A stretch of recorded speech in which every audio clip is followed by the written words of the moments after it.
შუადღე მშვიდობის. მშვიდობისა მოგესალმებით.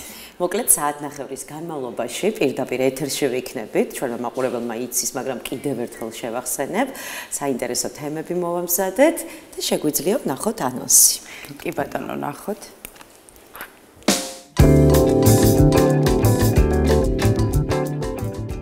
დღეს დიდი შესვენების ეთერში ნახავთ. დღეს ცელიაკიის მსოფლიო დღეა. მესენჯერ ჩართვით საქართველოს ცელიაკიის პრეზიდენტი ქეთი ტაბატაძე შემოგვიერთდება. ნახოთ სოფო შაიშმელაშვილის რუბრიკა რჩევები მშობლებს, სტუმრად მშობელი სოფო ბერიძე. პირველად საქართველოში მსოფლიო ჩემპიონატი ფარიკაობაში. მესენჯერ ჩართვით მოფარიკავე სანდრო ბაზაძე შემოგვიერთდება. შემეცნება როგორც გართობა, სტუმრად ფილოსოფოსი ლალი ანთიძე. და ბოლოს, ტვინების ბრძოლა და გამარჯვებული პროგრესელები. პირდაპირ ჩართვით ქეთა ჩუხლაშვილი შემოგვიერთდება.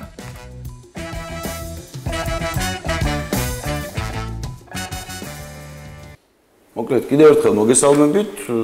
ერთ რაღაცას დავუმატებდი რა. ორი გამოგჭა და არა სხვას.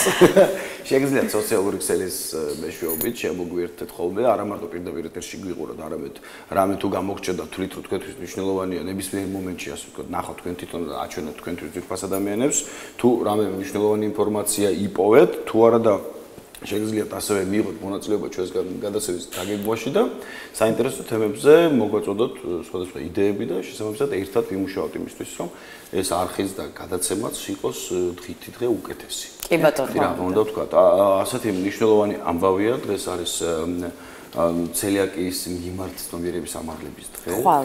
დღეს ხვალა. დღეს აღნიშნავთ, მაგრამ ხვალ არის სოფლიო დღე.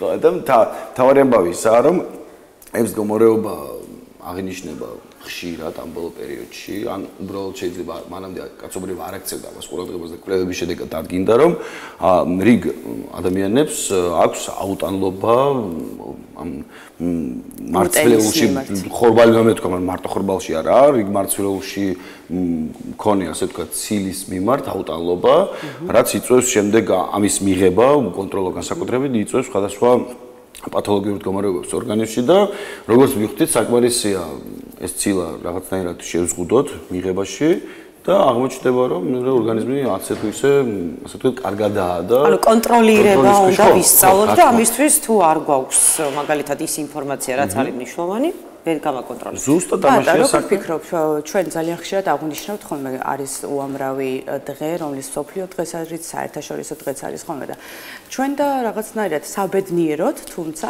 ბოლო პერიოდში აღინიშნება ამ დაავადების მიმართ მსოფლიო დღე. რამ განაპირობა ის, რომ ეხლა აქტუალური გახდა ეს თემა, როგორ ფიქრობთ? დაავადების გამოვლინების რიცხვი მომრავლდა შეიძლება. ხო, სტატისტიკის მიხედვით ალბათ და კომპეტენტურმა ადამიანებმა გადაწყვიტეს, რომ ცნობიერების ამაღლების დღე მიეწყვათ ზუსტად აი ამ დღისთვის, იმიტომ რომ ჩვენ ძალიან ხშირად აღნიშნეს სოფო ძალიან ბევრ თემასთან დაკავშირებით გვაქვს ეს მსოფლიო დღე და ეს არის მნიშვნელოვანი, ჩვენი არხიც ყოველთვის ზრუნავს ამ თემასთან დაკავშირებით, რომ კი ბატონო, რომ მივაწოდოთ მაყურებელს ის ინფორმაცია, რაც შესაძლებელია რომ არ იცოდეს. კი და მეორე მხრივ დავაკვირდეთ, ანუ ეგაა ზუსტად რომ ერთის მხრივ დაავადებამაც ალბათ იმატა, იმიტომ რომ კაცობრიობის რაოდენობაც 8 მილიარდს გადაახტა ბოლო. ერთის მხრივ მეორე მხრივ, ასე ვთქვათ, დიაგნოსტიკა გაუმჯობესდა, უფრო დაწყრილმან და ასე ვთქვათ, გამოვლენა უფრო ადრეულ სტადიაზე ხდება და შესაბამისად ერთის მხრივ თითქოს გაახალგაზრდავდა, მაგრამ მეორე მხრივ რახან ადრე შეიძლება ამის გამოვლენა, ადრევე შეიძლება ამას მოუვაროთ ისევე როგორც მაგალითად დიაბეტს, ხო?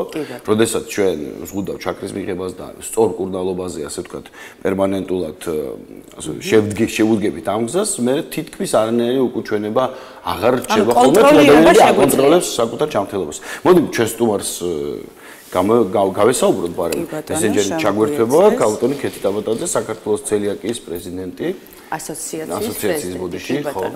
მოგესალმებით დღეს მშვიდობისა ქეთი. მოგესალმებით. მადლობას გადაგიხდით პირველ რიგში რომ დაგვითმეთ დრო. ცნობიერების ამაღლებისთვის მედიის როლი არის ძალიან მნიშვნელოვანი. ინფორმაცია ეს არის ვიტყოდი მთავარი ღირებულება და შეიძლება ითქვას იარაღი ნებისმიერი წინააღმდეგობის დასაძლევად. ჩვენთვის ეს არის უკვე მესამე წელი, რაც ვატარებთ ცნობიერების ამაღლების კამპანიას. წელს არის მე-16 მაისი, რაც აღინიშნება საქართველოში. გვაქვს ძალიან კარგი კამპანია, ვანათებთ ხოლმე სხვადასხვა ობიექტებს. წელს განათდება თბილისის ანძა და ბათუმში სტადიონი აჭარაბეთ არენა, ვისთვისაც ძალიან დიდი მადლობა გვინდა გადავუხადო ყველას, ვინც გვეხმარება ამ საქმეში. თბილისში გვექნება ძალიან კარგი ღონისძიება ბავშვებისთვის, პატარებისთვის. ყოველ წელს ვცდილობთ, რომ გავახაროთ ბავშვები და კარგი შთაბეჭდილებები, კარგი მოლოდინები გქონდეთ 16 მაისთან დაკავშირებით. კი ბატონო, ქალბატონო ქეთი, ალბათ ეს ყველა ღონისძიება ასეთი, ასე ვთქვათ, მხიარული და ფერადი იმისკენაა მიმართული, რომ ბავშვებმა რაღაცნაირად უმტკივნეულოდ მიიღონ ის, რაც ფაქტია, ხო, რაც ცელიაკია აქვს და შესაბამისად რაღაცნაირად უნდა გაუმკლავდნენ ისე, რომ არ ეთკინოთ შემდეგ, იმიტომ რომ გასაგებია ხო, რომ პურეული არა მარტო თვითონ პურს შეიცავს, არამედ სხვადასხვა ბულფუნთუშეულს, რაც ბავშვებს ძალიან უყვარდა და საკმაოდ რთული იქნება, ალბათ უარის თქვა თუ მანამდე ღებულობდა. რა თქმა უნდა, ფსიქოლოგიური მხარე აქ ძალიან მნიშვნელოვანია, განსაკუთრებით პირველადი დიაგნოზის გაცნობა და ეს არა მხოლოდ ბავშვებისთვის, მშობლებისთვისაც ძალიან მარტივი არ არის, ესე ვთქვათ.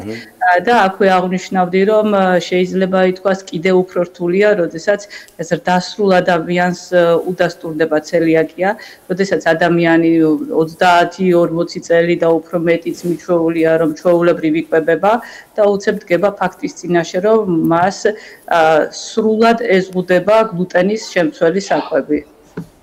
ქალბატონო ქეთი, რამდენად სწრაფად და სწორად ხდება ცელიაკიის დიაგნოსტიკა საქართველოში?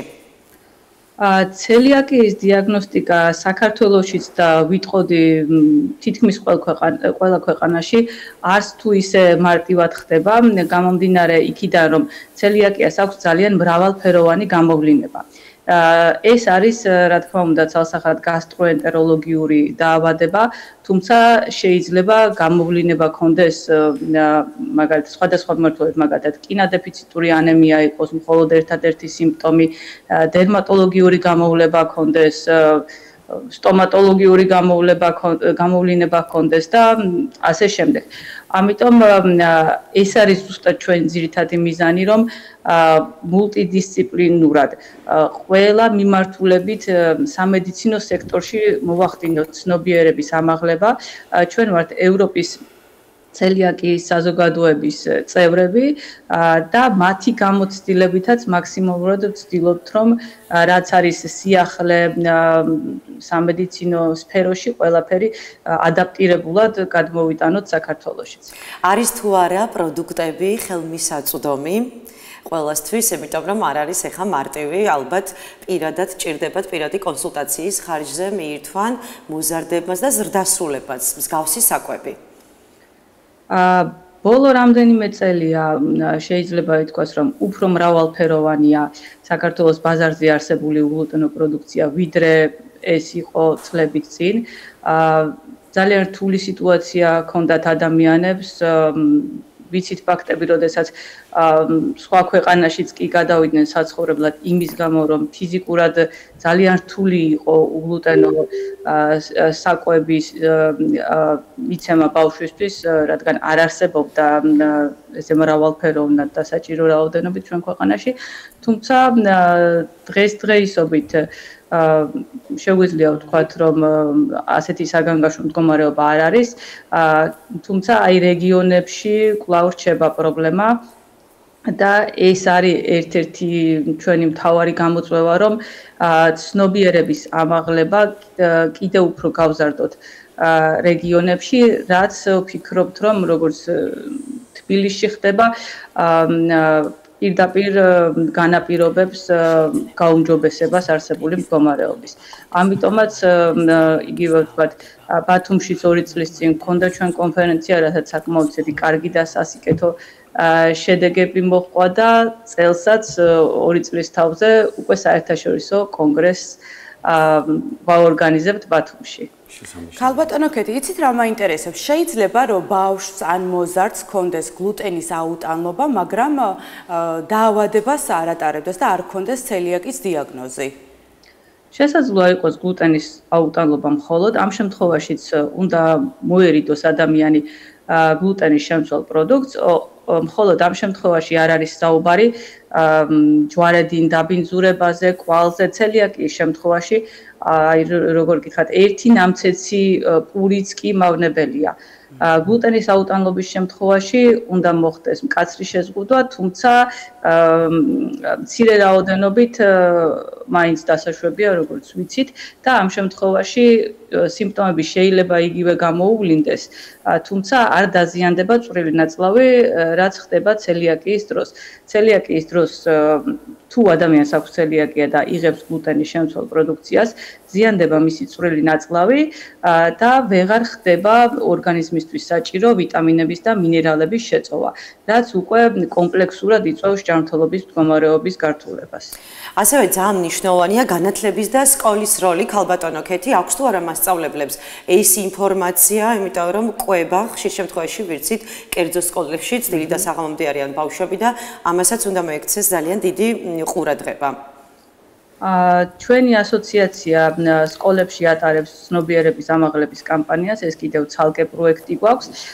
ექიმთან ერთად, პედიატრებთან ერთად, სხვადასხვა მიმართულებით მოღვაწე პედიატრებთან ერთად დავდივართ სკოლებში და ვესაუბრებით ბავშვებს თავიანთ ენაზე, მაგალითად თუ რატომ ვერ იღებს ჩვეულებრივ საკვებს მისი მეგობარი. ესეთი კამპანია გქონდა ჩემი შვილის სკოლაშიც, ახლა ხელმეორედაც ვაპირებთ რომ ჩავატაროთ, დაახლოებით 10 სკოლაში და ასევე საბავშვო ბაღებშიც გეგმავთ რომ ჩავატაროთ, 10 სკოლამდე უკვე გქონდა და საბავშვო ბაღებშიც გეგმავთ რომ ჩავატაროთ მსგავსი კამპანია, სადაც დაესწრებიან როგორც ბავშვები, ასევე მშობლები და მასწავლებლები და ის ადამიანები, ვინც არიან ყვებაზე პასუხისმგებლები. ჩვენ განათლების სამინისტროსთანაც გვაქვს კომუნიკაცია და ძალიან დიდი სურვილი გვაქვს რომ უახლოეს მომავალში ბავშვებისთვის, ვისაც აქვს ცელიაკია და კერძო სკოლებში მოგეხსენებათ რომ ყვება უზრუნველყოფილია, მოხდეს უზრუნველყოფა ასევე ულუტენო პროდუქციის და მშობლებს არ გვიწევდეს ჩვენ თვითონ ყოველდღიურად საკვების მომზადება, რაც არც ისეთი მარტივი პროცესია უკვე რუტინულად ყოველდღიურობაში. ქალბატონო ქეთი, და ბოლოს რო გკითხოთ, ანუ მანამდე ახსენეთ ზრდასრულებშიც საკმაოდ რთულიაო, ანუ ზრდასრულებთან ურთიერთობა ამ შემთხვევაში, მაგრამ ზრდასრული დაუშვათ თუ უარს ამბობს მკურნალობაზე, ან მაინც რაღაცნაირად არღვევს დიეტას, ეს მისი პასუხისმგებლობაა, იმიტომ რომ ეხლა 18 წელს გადაცილებულია და ასე ვთქვათ, აგებს პასუხს საკუთარ ქცევაზე, მაგრამ ბავშვებისადმი, ანუ რაღაცნაირი სხვანაირი ურთიერთობა გვაქვს ჯერ ბავშვებთან, მერე ბავშვს 18 წლამდე არ აქვს პასუხისმგებლობა ბოლომდე საკუთარ თავზე აღებული, შესაბამისად, ამ შემთხვევაში როგორ ხდება ამ ამბავის მოგვარება, როდესაც, ვერ გვარდება ის, რომ დიეტა დაიცვას ბოლომდე. გაურბის თვალი, ბავშვები ყველა ბულკებს ჭამს, ახლა ბულკი უნდა ბავშვს. ამ შემთხვევაში პირველ რიგში აუცილებელია, რომ ექიმმა სწორად მიაწოდოს ინფორმაცია მშობელს. და სხვათა შორის მინდა გითხრათ, რომ რაოდენ გასაკვირიც არ უნდა იყოს, ძალიან იშვიათია შემთხვევა, რომ ბავშვები არ ღვევდნენ დიეტას.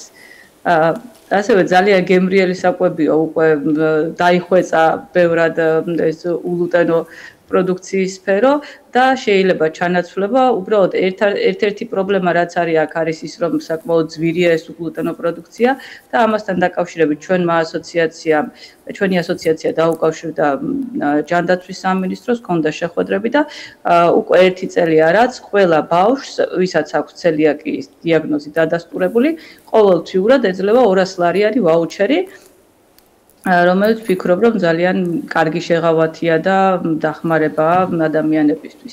ასევე თქვენის ნებართვით ვიტყვი, რომ ვახსენეთ ბათუმის კონგრესი, ეს ძალიან მნიშვნელოვანი კონგრესია, რადგან დაწყებულია აჭარის რეგიონში და შეიძლება ითქვას, რომ ჩვენს რეგიონში საერთოდ პირველი პროექტია ცელიაკიის სკრინინგი ბავშვებში. რისკ ჯგუფში 500 ბავშვს ჩაუტარდება ცელიაკიის სკრინინგი და გადავწყვიტეთ, რომ ამ თემისადმი მიგვეწყნდა ჩვენი წლევანდელი საერთაშორისო კონგრესი გვეყოლება სტუმრები იტალიიდან. იტალია არის ქვეყანა, რომელიც არის პირველი, სადაც მთელი ქვეყნის მასშტაბით მიმდინარეობს ცელიაკიის პედიატრიული სკრინინგი, მათ გამოცდილებასაც გავიზიარებთ და მადლობა გვინდა გადაუხადოთ აჭარის ჯანდაცვას, რომელიც ხარშს უჭერს ამ კონგრესს და იყო ერთ-ერთი ინიციატორი აღნიშნული სკრინინგის პროექტის. მოკლედ როგორც ვაკვირდები, ანუ იტალია რო ახსენეს, თან ხო ხდები სპაგეტის და პიცის ქვეყანაში რამდენ რაღაცაზე უნდა თქვა ბავშვმა უარი და ძალიან სასიხარულო იყო თქვენ რო ახსენეთ, რომ ბავშვები გაცილებით უკეთესად ისავე დიეტას ვიდრე დიდები, ძალიან კარგია რა ბავშვები მოდის შეერო აქებ ხოლმე ყოველთვის. კი ბატონო, ერთი კითხვა მაქვს ქალბატონო ქეთი კიდევ ასევე არსებობს თუ არა საქართველოში გლუტენის თავისუფალი წარმოება ქართული პროდუქტების. ეს ძალიან მნიშვნელოვანია და რამდენად ხელმისაწვდომია აი ფასის მიხედვით. ქართული წარმოება არსებობს, თუმცა ჩვენ არ გვაქვს საქართველოში სერტიფიცირება ჯერჯერობით სპეციალური ნიშანი, რომელიც იქნება დამტკიცებული. ამიტომ ამისთვის გვჭირდება კიდევ ცალკე მუშაობა. არსებობს ევროპული სავაჭრო ნიშანი, რომელიც ევროპაში მოქმედებს. ამ მიმართულებითაც ვმუშაობთ, ძალიან მნიშვნელოვანი იქნება ეს იმდენად, რამდენადაც ადგილობრივი წარმოება ბევრად უფრო ხელმისაწვდომი იქნება, ვიდრე იმპორტირებული პროდუქცია. და ბევრად უფრო, რაც შეეხება მაგალითად, აი ვთქვათ, გამომცხვარ პროდუქციას, ბევრად უფრო ახალი და ჯანსაღი იქნება, რადგან არ დაჭირდება დღეები და თვეები იმისთვის, რომ საქართველოსდე მოაღწიოს. კი ბატონო. ქალბატონო ქეთი, თქვენ დასაწყისში აღნიშნეთ, რომ მესამე წელია, რაც ცელიაკის მსოფლიო დღეს აღნიშნავთ. ეს ნიშნავს იმას, რომ ცნობიერების ამაღლების საჭიროება დადგა, ხო, ჩვენს ქვეყანაში. თუ არის მონაცემების სტატისტიკა, რამდენი ადამიანი არის ამ დიაგნოზით საქართველოში? დავიწყებ იქიდან, რომ სწორედ ამიტომ გაჩნდა ცნობიერების ამაღლების საჭიროება ერთ-ერთი მიზეზი ისიც არის, რომ არ გვაქვს სტატისტიკა. ერთიანი რეგისტრი არ არსებობს თუ რამდენ ადამიანს აქვს ცელიაკია საქართველოში. ევროპული სტატისტიკით რო ვიმსჯელოთ, 100 ადამიანში 1-ს ან 2-ს აქვს დადასტურებული ცელიაკია. თუმცა ამ ქვეყნებშიც კი ფიქრობენ, რომ შეიძლება მეტი იყოს და ამიტომაც დაიწყო იტალიაში სწორად ახსენეთ სპაგეტი და პიცა და ბევრი გლუტენის შემცველი პროდუქცია და შესაბამისად კვების კულტურიდან გამომდინარე ძალიან ბევრი დადასტურებული შემთხვევები აქვს. ამიტომ გვინდა ჩვენც რომ საქართველოში მოხერხდეს და შევქმნათ ეს სტატისტიკა როგორც ბავშვების, ასევე ზრდასრულების. დაახლოებით ევროპული სტატისტიკით რო ვიმსჯელოთ 30000 ადამიანი, როგორც ბავშვები, ასევე ზრდასრულები, სავარაუდოდ უნდა იყოს საქართველოში, თუმცა ამისგან ძალიან შორს ვარ დღევანდელი მონაცემებით. ქალბატონო ქეთი, ვინაიდან ცელიაკიის დაავადება გენეტიკურ სახეს ატარებს, თუმცა დღესდღეობით არ გვაქვს ზუსტი სტატისტიკა თუ რა რაოდენობის ადამიანი არის ამ დაავადებით დაავადებული, შეიძლება რომ ვივარაუდოთ, რომ ადამიანი ატარებდეს ცელიაკიის დაავადებას, მაგრამ არ იცოდეს და ვერ ხვდებოდეს, რომ ამ დაავადების მატარებელია. რა თქმა უნდა, სწორედ ეს არის პრობლემა. შეიძლება ადამიანს ჰქონდეს ცელიაკია წლების განმავლობაში და მკურნალობდეს სხვადასხვა დაავადებაზე. რაც შესაძლოა გარკვეული პერიოდით უშველოს და სიმპტომები არ ჰქონდეს, თუმცა სანამ თავარ მიზეზს არ მივაგნებთ, რა თქმა უნდა, პერიოდულად მაინც ექნება ადამიანს ჩივილები. კი ბატონო. უღრმესი მადლობა. ძალიან დიდი მადლობა. დიდი მადლობა იმისთვის, რომ გაგვიზიარეთ ინფორმაცია, ეს ძალიან მნიშვნელოვანია და როგორც ახსენეთ, საინფორმაციო, ასე ვთქვათ, გავრცელება ეს ერთ-ერთი უმნიშვნელოვანესია და ნუ ჩვენც ამისთვის ვარ პრინციპში, რომ ეს ამბავი გადავავრცელოთ და კიდევ უფრო ხელმისაწვდომი გავხადოთ ინფორმაცია, იმიტომ რომ კიდევ ერთხელ გამიმეოროთ, შეგვიძლია რომ თუ ინფორმირებული ხარ, შეიარაღებული. კი ბატონო, კარგად ბრძანდებოდა. ქალბატონო ქეთი და წარმატებულ ღონისძიებას გისურვებთ. კარგად ბრძანდებოდა, ჩვენ რამდენიმე წამში დაბრუნდებით უკვე სხვათებით. მოდით პირდაპირ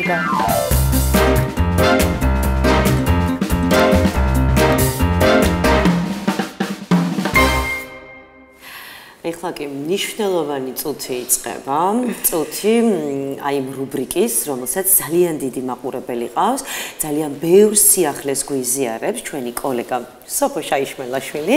რჩევები მშობლებს საოცარი რუბრიკაა და ძალიან კარგი უკავშირი აქვს ამ რუბრიკას.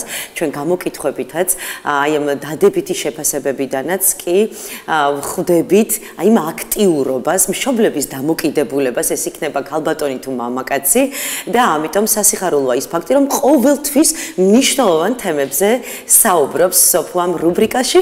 რამოდენიმე წამში დავბრუნდებით რუბრიკით რჩევები მშობლებს სოფო შაიშმელაშვილის წამყვანობით.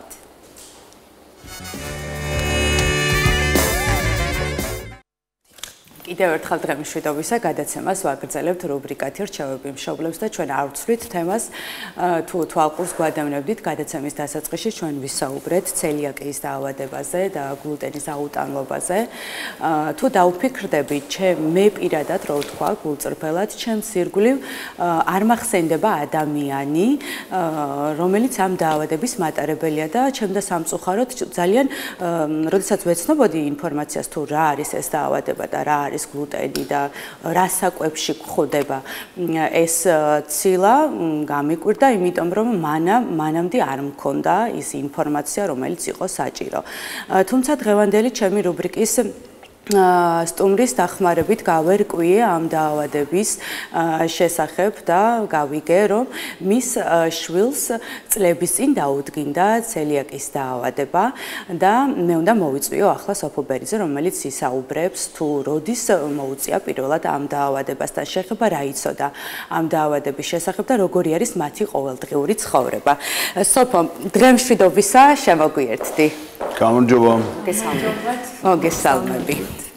ძალიან დიდი მადლობა ამ თემით რომ დაინტერესდით და მადლობა პირიქით შენ სოფო, იმიტომ რომ მე როგორც ვფლობ ინფორმაციას, ხო არსებობს გარკვეული დაავადებები, რომელთან მიმართაც მშობლები თავს იკავებენ ხოლმე, რომ ისაუბრონ მით უმეტეს მაშინ, როდესაც საქმე მათ შვილს ეხება და ეს ძალიან სათუთი თემა არის და გარკვეულწილად ხანდახან მინდა ხოლმე რომ მესმოდეს მათითაც, მაგრამ არის ხოლმე მომენტები, როდესაც გაჩუმება არის ძალიან რთული და ამ დროს საუბარი არის ყველაზე მართებული.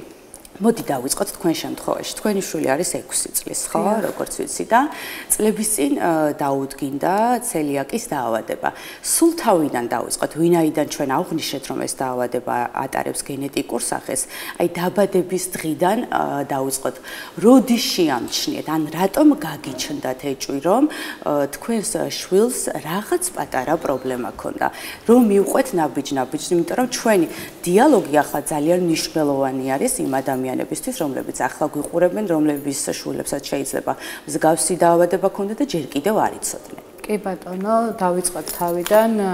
მადრეულ ახალშობილს ნამდვილად არ ეტყობა არაფერი და ვერ შეამჩნევს დედა, რადგან ბუნებრივ კვებაზეა ბავშვი. სადღაც 3-4 თვის იყო ჩემი შვილი, რომ დაეწყო დიარეა, მაგრამ ეს დავაბრალეთ კვებას, ბუნებრივ კვებაზე იყო, მაგრამ შემდეგ ხელოვნურზე გადავიყვანეთ.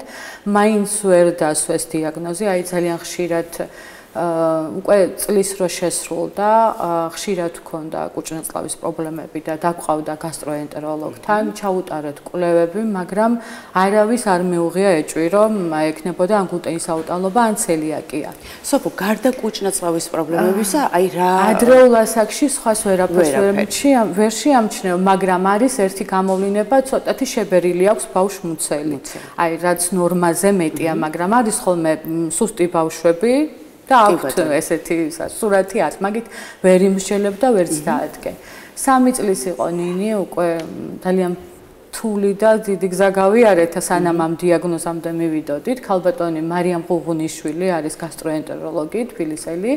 ჩამოვიდა და ერთ თვიძიძე მივიყვანე ნინ დაუდგინდა, ჩაუტარეთ შესაბამისი კვლევა, ანალიზები და დაუდგინდა გლუტენის აუტანლობა.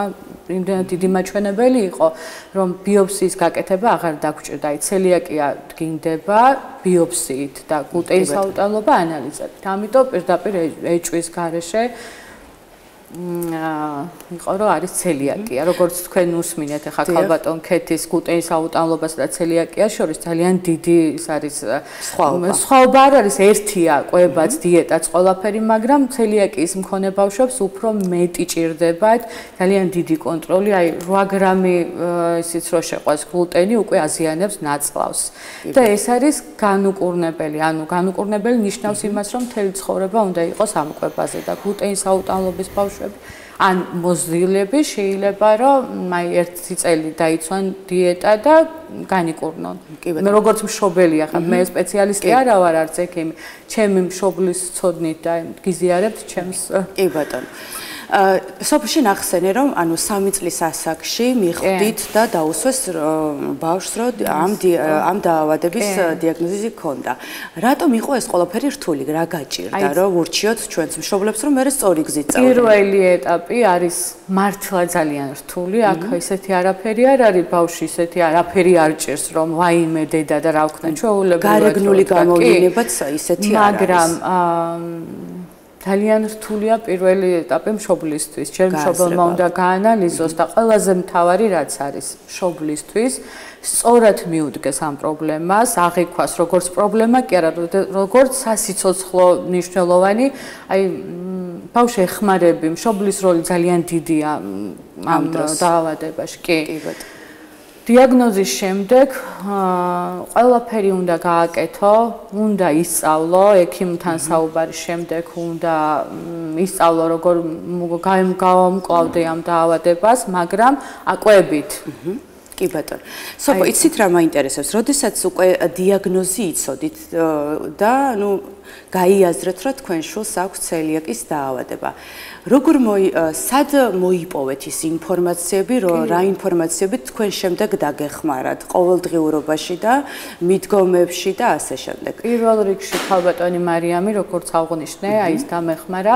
შემდეგ არის საქართველოს ცელიაკიის ასოციაცია, ქალბატონი ქეთი არის პრეზიდენტი და გვანცაბლიაძე ვიცე-პრეზიდენტი. მათ აქვთ შექმნილი Facebook-ზე გვერდი ცელიაკია, იქ არის ძალიან კარგი და ბევრი სასარგებლო ინფორმაცია.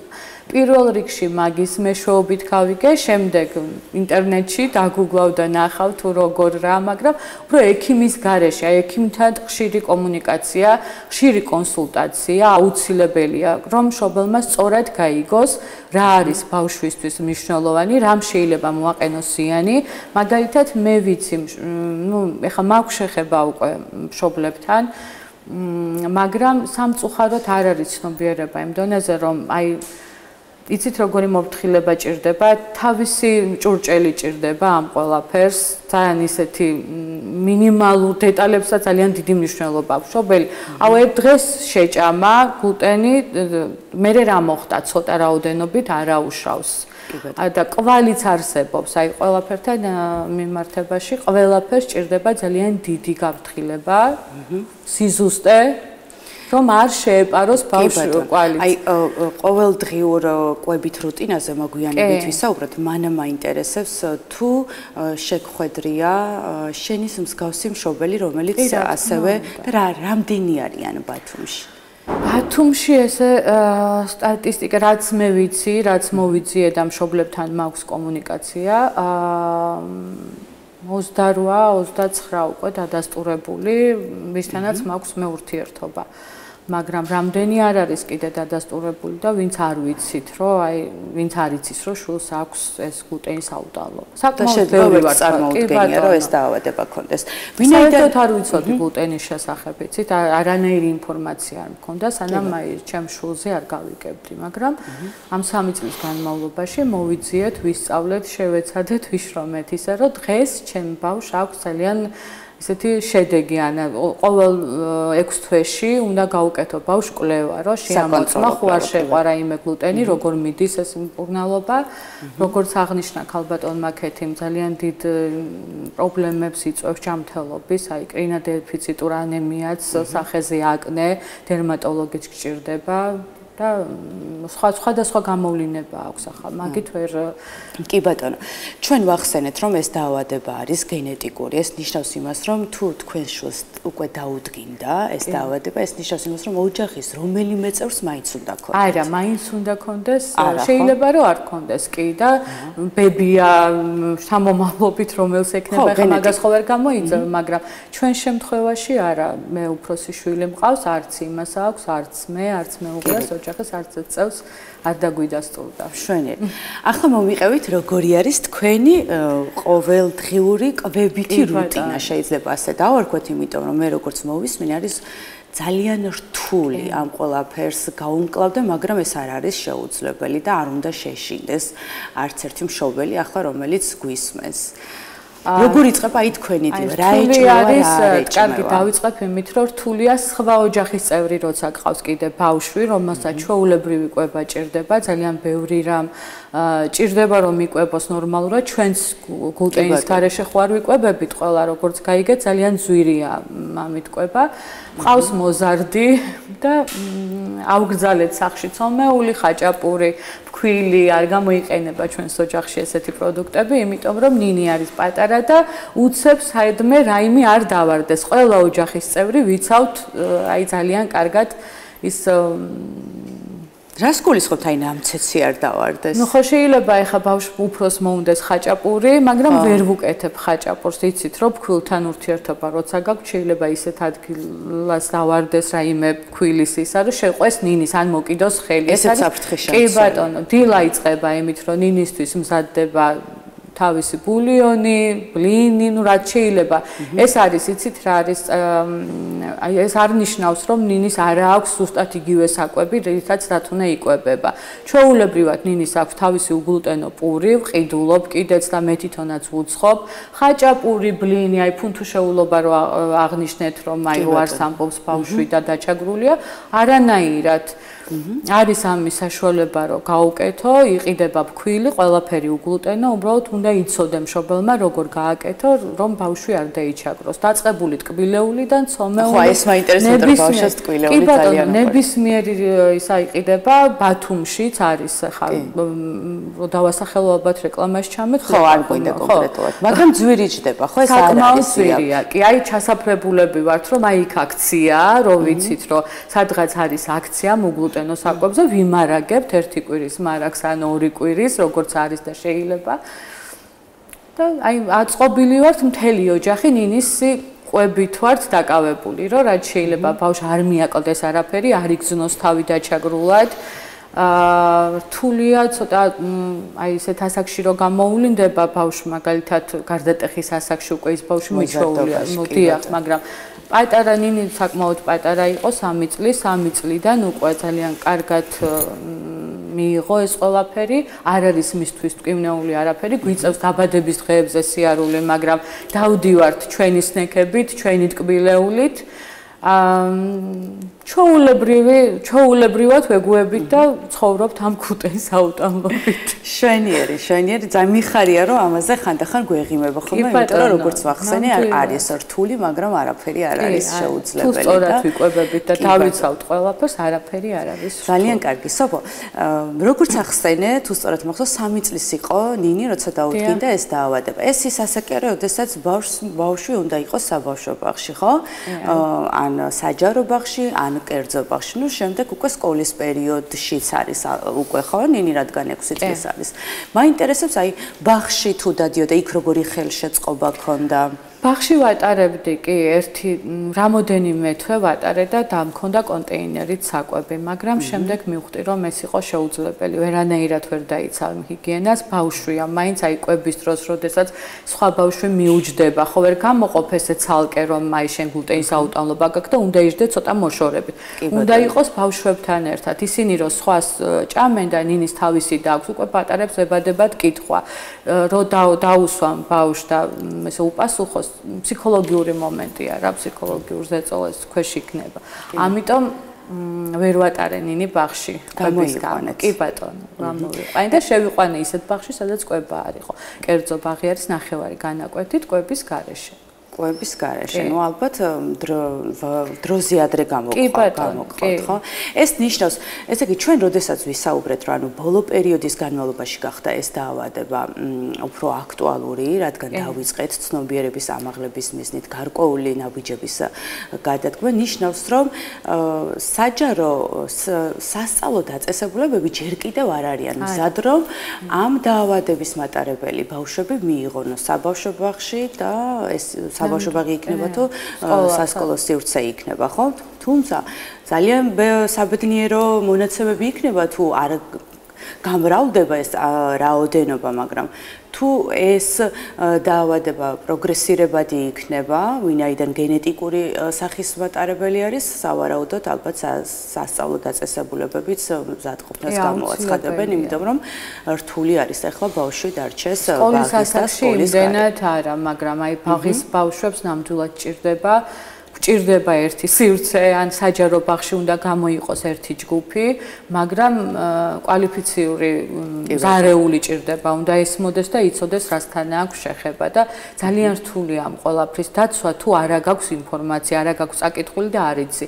ძალიან ბევრი მშობელი ვიცი სამწუხაროდ, აი ვერ გარკვეულა ზუსტად, აი როგორ მართოს ბავშვი, რა კვებით მართოს, ზოგ საშუალებაც არ აქვს. კი ბატონო, ვღებულობ დაფინანსებას, 200 ლარიანი ვაუჩერი არის კვების და მერიისგანაც საკმაოდ თანხას ვღებულობ, ნუ კი ბატონო. მაგრამ მაინც არ არის კვებისთვის საკმარისი, კი რაც ბავშვს ჭირდება და ბავშვი კიდე შეიძლება იყოს, მაგრამ მოზარდს ძალიან ფინანსებთან არის დაკავშირებული. შენთვის როგორ მშობლისთვის რომ დავამშვიდოთ ცოტა დედიკოებიც და მამიკოებიც, რომლებიც ახლა გვიყურებენ, როგორ გაიაზრეს ყველაფერი, იმიტომ რომ გამოდის რომ თითქმის მთელი დღის უმეტეს ნაწილს უთმობ ნინის კვებას, რომ ამას მომზადება ჭირდება განსაკუთრებული სიფრთხილის დაცვით ამავდროულად.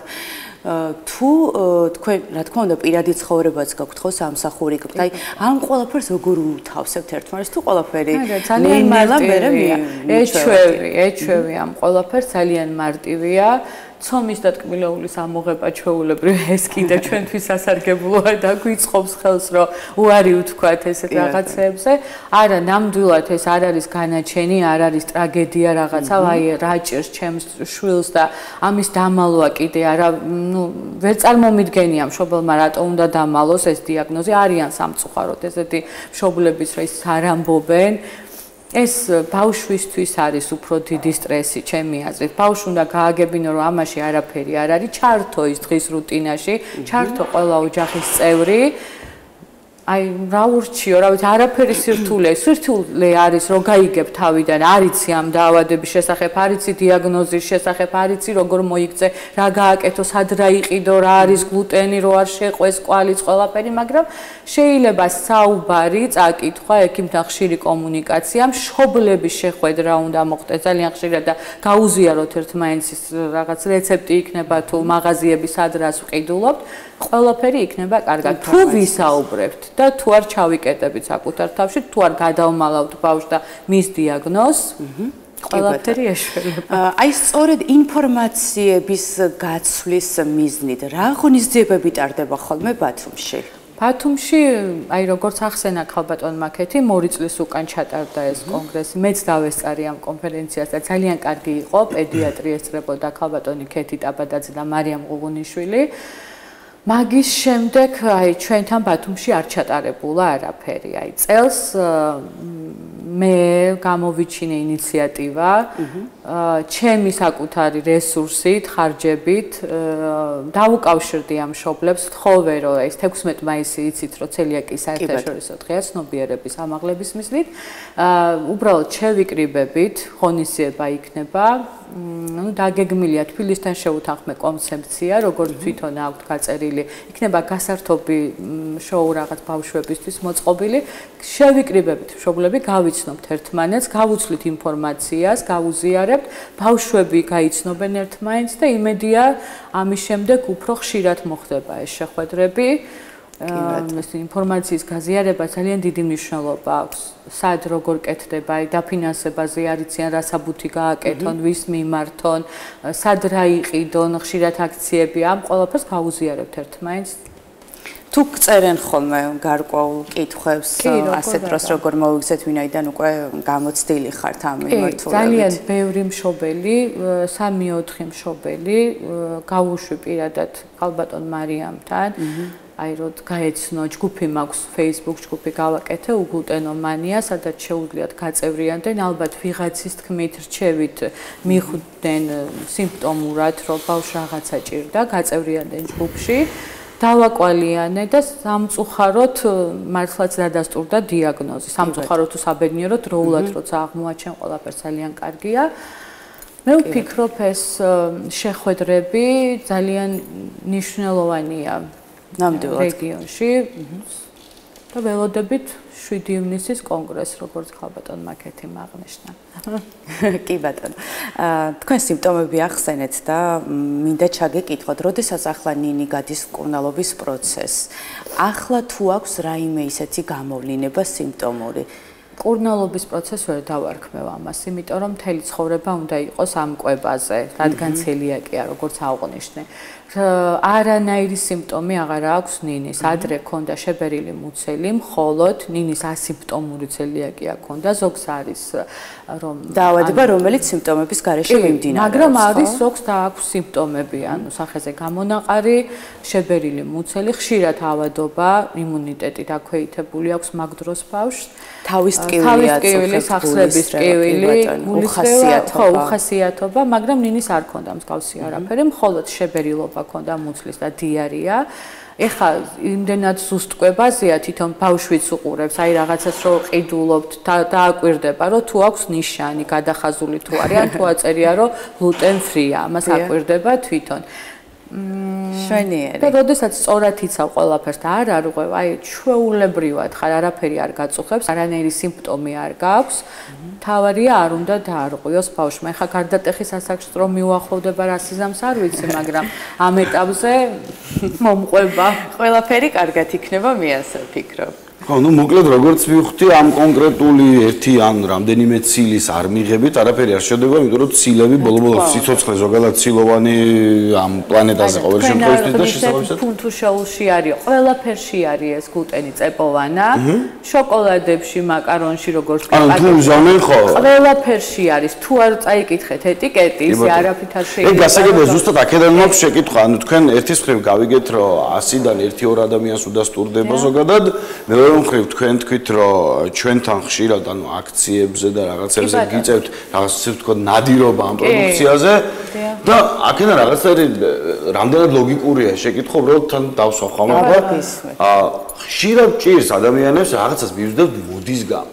უშაქრო, უკაზეინო, გლუტენო რაღაცეები, ან და მივსდევთ ჭირს, არ ჭირს, გვაქვს საფრთხე, არ გვაქვს, მივბივართ და ამ რიგში ვდგები და მოკლედ ამ ყველაფერს და რეალურად იმას ვერ ხვდებით, რომ ჩვენ ადამიანებს ვისაც ეს პროდუქცია სჭირდება, ვუჭამთ, ხო? ხო, ეს მართლა ამის გამო არის დეფიციტი თუ ეს იმდენად უმნიშვნელოა? არა, ბათუმში არა, მაგრამ ერთი პერიოდი იყო, მეც მესმოდა ტელევიზიით, რომ უგლუტენო კვება მოდაში იყო, ესე ვთქვათ, დიეტა და უგლუტენო კვება, აი ეგონათ, რომ აი მეც უგლუტენო კვებას დავიცავ, წონაში დავიკლებ, მაგრამ ეს არის მითი და არა რეალობა. ვერანაირად ვერ დაიკლებ წონაში უგლუტენო კვებით. უბრალოდ იკვებებით სწორად და ჭამთ 100%-ით ჯანსაღ საკვებს. როგორ შეიძლება დაიკლო, ეხლა გლუტენოპური ხო შეიძლება ჭამო ბლინი, შეიძლება ჭამო ხაჭაპური მიირთვა. უბრალოდ იცი რომ ჭამ 100%-ით ნატურალურად. კი, კიდევ ერთხელ შეიძლება აღვნიშნო, ეს არ არის 1 და 2 ცილოვანი ცილა თვითონ, ხო? აი ამის გარდა უამრავი სხვადასხვა შენაერთი არსებობს ამინომჟავების, რაც ცილას ქმნის და შესაბამისად შეგვიძლია სხვა მიირთვათ, რომელსაც თავშოთ ექიმიადო ესნერი დაგვიდასტურებს. და ასევე შესაძლებელია, მეც მქონდა მსგავსი ფაქტი ატოპიურ დერმატიტის შემთხვევაში, როდესაც არის გამონაყარი, ამ შემთხვევაშიც შესაძლებელია, რომ ანუ გლუტენი იყოს ერთ-ერთი მაპროვოცირებელი ამ ფაქტის წინააღმდეგ. წინაშეც ძალიან ბევრი მშობელი დგას. ან ეგ იყოს ასიმპტომური ცელიაკია, როგორც თქვენ ახსენეთ. კი ბატონო, აი ყველაზე რთული მაშინ არის დაავადების დიაგნოზის დადგენა, როდესაც დაავადება მიმდინარეობს ხოლმე უსიმპტომური. ამიტომ უნდა ჩაიტაროთ კვლევა და მშობელს ძალიან დიდი ყურადღება ჭირდება. მახსოვს აი როგორ დავატარებდი ბავშვს პედიატრიდან პედიატრიაში, პედიატრთან გადამოვიარე მთელი პედიატრები, რომ ბავშვს რაღაცა მუცელი აქვს დიდი. და მithქვეს აი ძალიან ემოციური და ესეთი მშობელი ხარ ეთყობა, მიცლილიო. ამ დროს გასწავლეთ ყველაფერს და სწორადაც დაატარებთ. მართებული იყო მაინც. ძალიან დიდი ყურადღება გჭირდება. მოგელა ამ შემთხვევაში თქვენზეც პოზიტიურად იმოქმედა ყველაფერი, იმიტომ თქვენც ფოთვა დაგიმთავრდეთ, იმიტომ რომ როდესაც ადამიანმა ზუსტად იცის საქმე. კი ბატონო. რაღაცა ეჭვის თვალით კი არ უყურებ, ზუსტად იცი და უკვე შვიდად მუშაობ ამასთან და ბავშვიც კარგადაა, თქვენ რო შვიდად ხარ, ბავშვით უკვე კარგადაა. კი ბატონო და სოფო ბოლოს რას ურჩევდი მშობლებს, რას ეთყოდი? იმდენი ვისაუბრე მშობლებზე, რას ეთყოდი? აი უკვე დიაგნოსტიკა დასმულ მშობლებს, რო იციან, რომ ბავშვი ცელიაკიით დაავადებულია გლუტენის აუტანლობით, ვურჩევდი, რომ არ არის მშობლებო ამაში არაფერი სასირცხვილო, დასამალი, ნუ გადამალავთ ბავშვებს, დაუკავშირდით ერთმანეთს, გამოდით კომუნიკაციაზე, ერთად შევიკრიბოთ, რაც უფრო მეტი ვიქნებით, ნუ კი არ ვისურვებ ახლა რომ რაც შეიძლება ბევრს კონდეს ეს დაავადება, რაც უფრო მეტი ვიქნებით, გამოუჩნდებით, მით უფრო მეტ დახმარებას მიიღებთ, როგორც ხალბატონ მაკეთი აღნიშნა, ჯანდაცვის სფეროდან, ასევე მერიიდან, თქვენ ბავშვს წაადგება ისევ და მეტი რა ურჩიო. მარტივად შეხედეთ ამ ყველაფერს და თქვენს ყველამ საშუალება თუ გაქვთ, ნაკლები ცომეული მიირთვით. და დავუკვირდეთ ახლა რეაქცია შესაბამისია, როდესაც ახლა არ ვიცით, შესაბამისად არ ვიცით რასთან გვაქვს საქმე და როდესაც გამოჩნდება ადამიანები, გვეცოდინება რასთან გვექნება საქმე შესაბამისად, გაცილებით უფრო ფრთხილად მოვიპყრობით ამას და ნუ მართლაც ნაკლები ცომი რომ მივითოთ არც არაფერი არ დაგვიშავდება. და კიდევ ხوار შევახსენოთ მაყურებელს, ხვალ 16 მაისს ცელიაკიის მსოფლიო დღესთან დაკავშირებით გაიმართება ღონისძიება. ჩემი დაგეგმილი ღონისძიება, ნახოთ რა გამოვა. პირველად აკეთებთ ორგანიზებას. პირველად ვაკეთებ ორგანიზებას. როგორც ვიცით, 16 მაისს ხვალ ბათუმის სტადიონი განათდება მწვანე ფერში. ხო, ეს მწვანე მაინტერესებდა რას გლუტენის ფერია. აჰა, კი ბატონო. აი მარკერები ყველაფერს აქვთ მწვანედ და გადახაზულია. როგორც მე ვიცი, ხა ჩვენ ჩვეულებრივი ენით რო გითხრათ და არა ტერმინოლოგია გამოვიყენო, რომ მიხდეს მშობელი თუ გვიყურებს, ვინმე მარტივი ენით უნდა ვისაუბროთ, რომ გაიგონეს ყველაფერი. ვიცი, რომ სტადიონი განმართდება, ჩვენ მშობლები ვიკრიბებით ერთ-ერთ კერძო ბაღში, ძალიან დიდი მადლობა მინდა გადაუხადო მხარდამჭერისთვის ამ ბაღს. გვექნება გასართობი პროგრამები ბავშვისთვის, რამოდენიმე რაც შევძელით ახლა რომ ბავშვები გავართოთ. და მოწვეული მეყოლება ვთხოვე დერმატოლოგი, ფსიქოლოგი, ასევე პედიატრი ჯერ არ ვიცი, რადგან პარასკევის სამუშაო დღეა, როგორ მოახერხებს და მოვა და გაესაუბრებიან მშობლებს, ასევე იქნება მერიის წარმომადგენელი, რომელიც აუხსნის ბავშვებს, ყველა მშობლებს, რა საბუთები ჭირდებათ, რა როგორ გააკეთონ. და მგონი არ გამოვაკო ესა ცუდი ესა შეკრება და წარმატებას გისურვებთ. ძალიან დიდი მადლობა მინდა გადაუხადო საქართველოს ცელიაკის ეს უნდა აღვნიშნო ასოციაციის ვიცე-პრეზიდენტს გვან საბლიაძეს, რომელიც აი უანგაროდ მიდგას გვერდში ამ დღით 20 ჩვენ აპრილის შუა რიცხვებში დავიწყეთ უკვე ამ ღონისძიებისთვის მზადება. ყოველდღიური კომუნიკაცია, ყოველდღიური დაკვალიანებაში, ყველაფერში მეხმარება, აი თბილისიდან მეხმარება ყველანაირად უანგაროდ. ძალიან დიდი მადლობა ამას ამისთვის და ძალიან დიდი მადლობა მშობლებს, რომლებიც გამოვიდნენ, შემეხმიანენ და არ ეშინიათ ამ დაავადების და არ მალავე. საშიში არაფერი არ არის. მადლობა პირიქით თქვენ, რომ მოხვედით, თქვენ არაერთხელ ახსენეთ და მეც დასაწყისში ვთქვი, რომ ხანდახან მშობლებს ურჩევნიათ რომ გაჩვმდნენ გარკვეული დაავადების მიმართ, მაგრამ მადლობა გამბედაობისთვის, მადლობა გულწრფელობისთვის, ჯანმრთელობას გისურვებთ და ჩვენ რამდენიმე წამში ისევ დავბრუნდებით.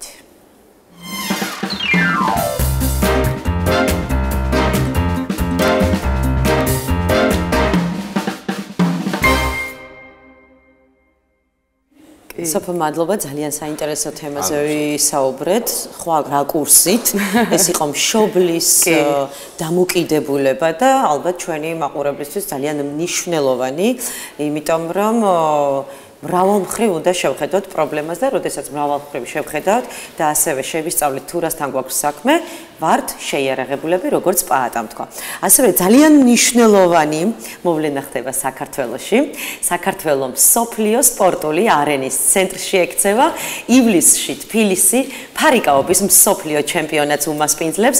ეს არა მხოლოდ დიდი გამარჯვებაა ჩვენი ქვეყნისთვის, არამედ ისტორიული მომენტია, რომელიც ქართული სპორტის ახალი გვერდის გადაშლას ნიშნავს. ამ ყველაფრის ფონზე განსაკუთრებული მნიშვნელობა ენიჭება იმ ადამიანს, რომლებიც წელია ქართულ ფარიკაობის სხვა ოლიმპიური თამაშების პრიზიორი, ევროპის ჩემპიონი და არაერთ გზის გამარჯვებულია საერთაშორისო არენაზე. სანდრო ბაზაძე იქნება ჩვენი სტუმარი, ჩაგვერთვება პირდაპირ და გაგვამცნობს მოვლენებს ამ თემებთან დაკავშირებით. სანდრო, მოგესალმებით. გამარჯობათ, მოგესალმებით, მადლობა მოწვევით. მადლობა თქვენს, ასევე უმნიშვნელოვანესი მოვლენა ხდება საქართველოსთვის, თქვენთვის როგორც მოფარიკავისთვის, რაოდენ არის ეს მნიშვნელოვანი და საქართველოსთვის, ჩვენი ქვეყნისთვის და იმ ახალგაზრდებისთვის, ვინც არის აი ამ სპორტით დაინტერესებული.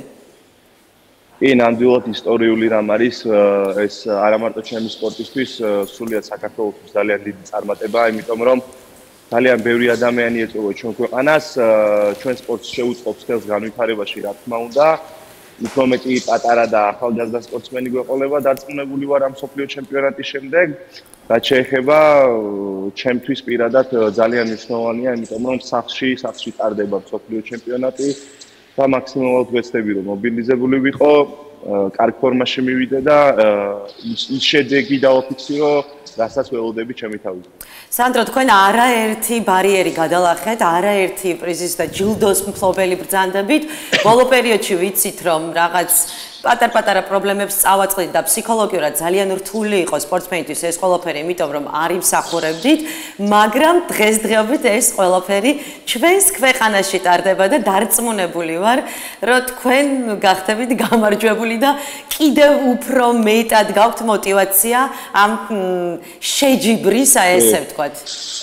კი, ნამდვილად, რა ვიცი, სპორტში დაზღვეული არ ხარ, არსებობს ძალიან ცუდი მოვლენები, ცუდი მსაჯებიც, ყველანაირი რამ შეიძლება შეგვდეს და თუ ძლიერად და მომზადებული არ ხარ ამ ყველაფრისთვის, ბევრი ადამიანი ანებებს თავს, მაგრამ საბედნიეროდ მე გადავახე ეს სირთულეები, პრობლემები, დღეს კიდევ ვარ აქტიურ სპორტში და დიდი რამ მელოდება წინ ჩვენს ქვეყანაში, ეს ნამდვილად სტრესული რამ არის, რთულია ესე მარტივად შესახედი არ არის, კარგია რომ ჩვენ ქვეყანაში ტარდება, მაგრამ მაქსიმალურად ვეცდები რომ კონცენტრირებული ვიყო, მზად შევხვდი ამ ყველაფერს და კიდევ ერთხელ ვიტყვი დავაფიქსირო ის შედეგი, რასაც ჩემი თავისგან ყოველთვის ველოდები. ტექნიკური მხარე უნდა იყოს აბსოლუტურად გამართული ახლა მსოფლიო ჩემპიონატისთვის და როგორ მიდის მზადება ამ კუთხითაც რო ვისაუბროთ, იმიტომ რომ უმნიშვნელოვანესია. კი, საქართველოს ფარიკაობის ფედერაცია ნამდვილად მაქსიმალურად არის შართული და მობილიზებული არის ორგანიზებაში, იმიტომ რომ ძალიან ბევრი დეტალი არის. ძალიან დიდი ორგანიზება ჭირდება, იმიტომ რომ დაახლოებით 4000-5000 ადამიანამდე ჩამოვა ამ მსოფლიო ჩემპიონატზე. ტურისტულადაც ძალიან კარგი რამ გაუკეთა ჩვენ ქვეყანას ჩემი აზრით და სახელმწიფო ძალიან კარგად და მაგრად ვიდგას გვერდში. ამის გარეშე ჩემი აზრით შეუძლებელი იყო ორგანიზება გაგვეწია ამ ხელა რანგის შეჯიბრისთვის. მადლობა მინდა გადაუხადო მან და კიდევ ერთი რაღაც მინდა დავამატო.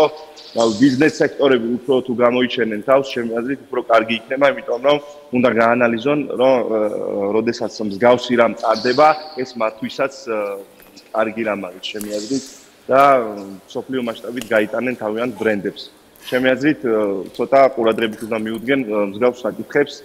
რაც შეეხება ორგანიზებას, მაქსიმალურად ვცდილობთ, რომ ყველა დეტალში ვიყოთ მობილიზებული, ყურადღებით, რამე რო არ გამოგჩეს და დარწმუნებული ვარ, რომ ჩვენ ამას შევძლებთ, კარგად ჩავატარებთ და ყველაფერი დარჩება მთელი მსოფლიო ჩემპიონატი. ისტორიული სპორტია, არაერთი მაგალითად დროის განმავლობაში ეს დამტკიცდა კიდევაც და ჩართულობა თავად თვითონ ეხლა ამ მსოფლიო ჩემპიონატის ვიცით რომ საოცარია თქვენ ტურიზმიც ახსენეთ და ესეც აღსანიშნავია, იმიტომ რომ გაცვლა მოხდება ინფორმაციების, ასევე ახალგაზრდა თაობის, მათი ჩართულობა და დაინტერესება, იმიტომ რომ თითქოს წლების უკან მიუხედავად იმისა, რომ ძალიან ბევრი ჩემპიონი გვყავს და ძალიან ცნობილი მინიმუმ 8 ადამიანია, ეხლა სახელებს და გვარებს დეტალურად არ ჩამოვთვლი. ახალგაზრდობის მხრიდან დაინტერესება არც თუ ისე მაღალი იყო სტატისტიკის მიხედვით. აი ეხლა რა მდგომარეობაა და რატომ მაინდა-მაინც საქართველოში ჩატარდება აი ეს ჩემპიონატი? ვინ განაპირობა და რამ განაპირობა ეს ყველაფერი? კი, რა ვიცი, ფარიკაობა ნამდვილად ისტორიული სპორტია, იმიტომ რომ ჩვენ ძალიან ბევრი და ძალიან დიდი სპორტსმენები ყავდა, ოლიმპიური ჩემპიონები, მედალისტები, მსოფლიო ჩემპიონები, ევროპის ჩემპიონები. დიდი ისტორია აქვს ამ სპორტს, მაგრამ რაღაცა პერიოდი ესე ვთქვათ მიიძინა სამწუხაროდ. რთული პერიოდი იყო, რთული იყო სპორტში, არა მარტო სპორტში, ყველაფერში რთული იყო რაღაც მიგექცია და საბედნიეროდ, რა ვიცი, მერაბ ბაზაძემ დააბრუნა ეს სპორტი, ესე ვთქვათ, და გამოაჩინა ისევ მსოფლიო სარბიელზე, მსოფლიო ჩემპიონები, ევროპის ჩემპიონები და ძალიან ბევრი წარმატებული სპორტსმენი აღზარდა მან და მე პირადად მადლიერი ვარ მისი, იმიტომ რომ არა ის არანაირი ფარიკაობა არ იქნებოდა დღეს.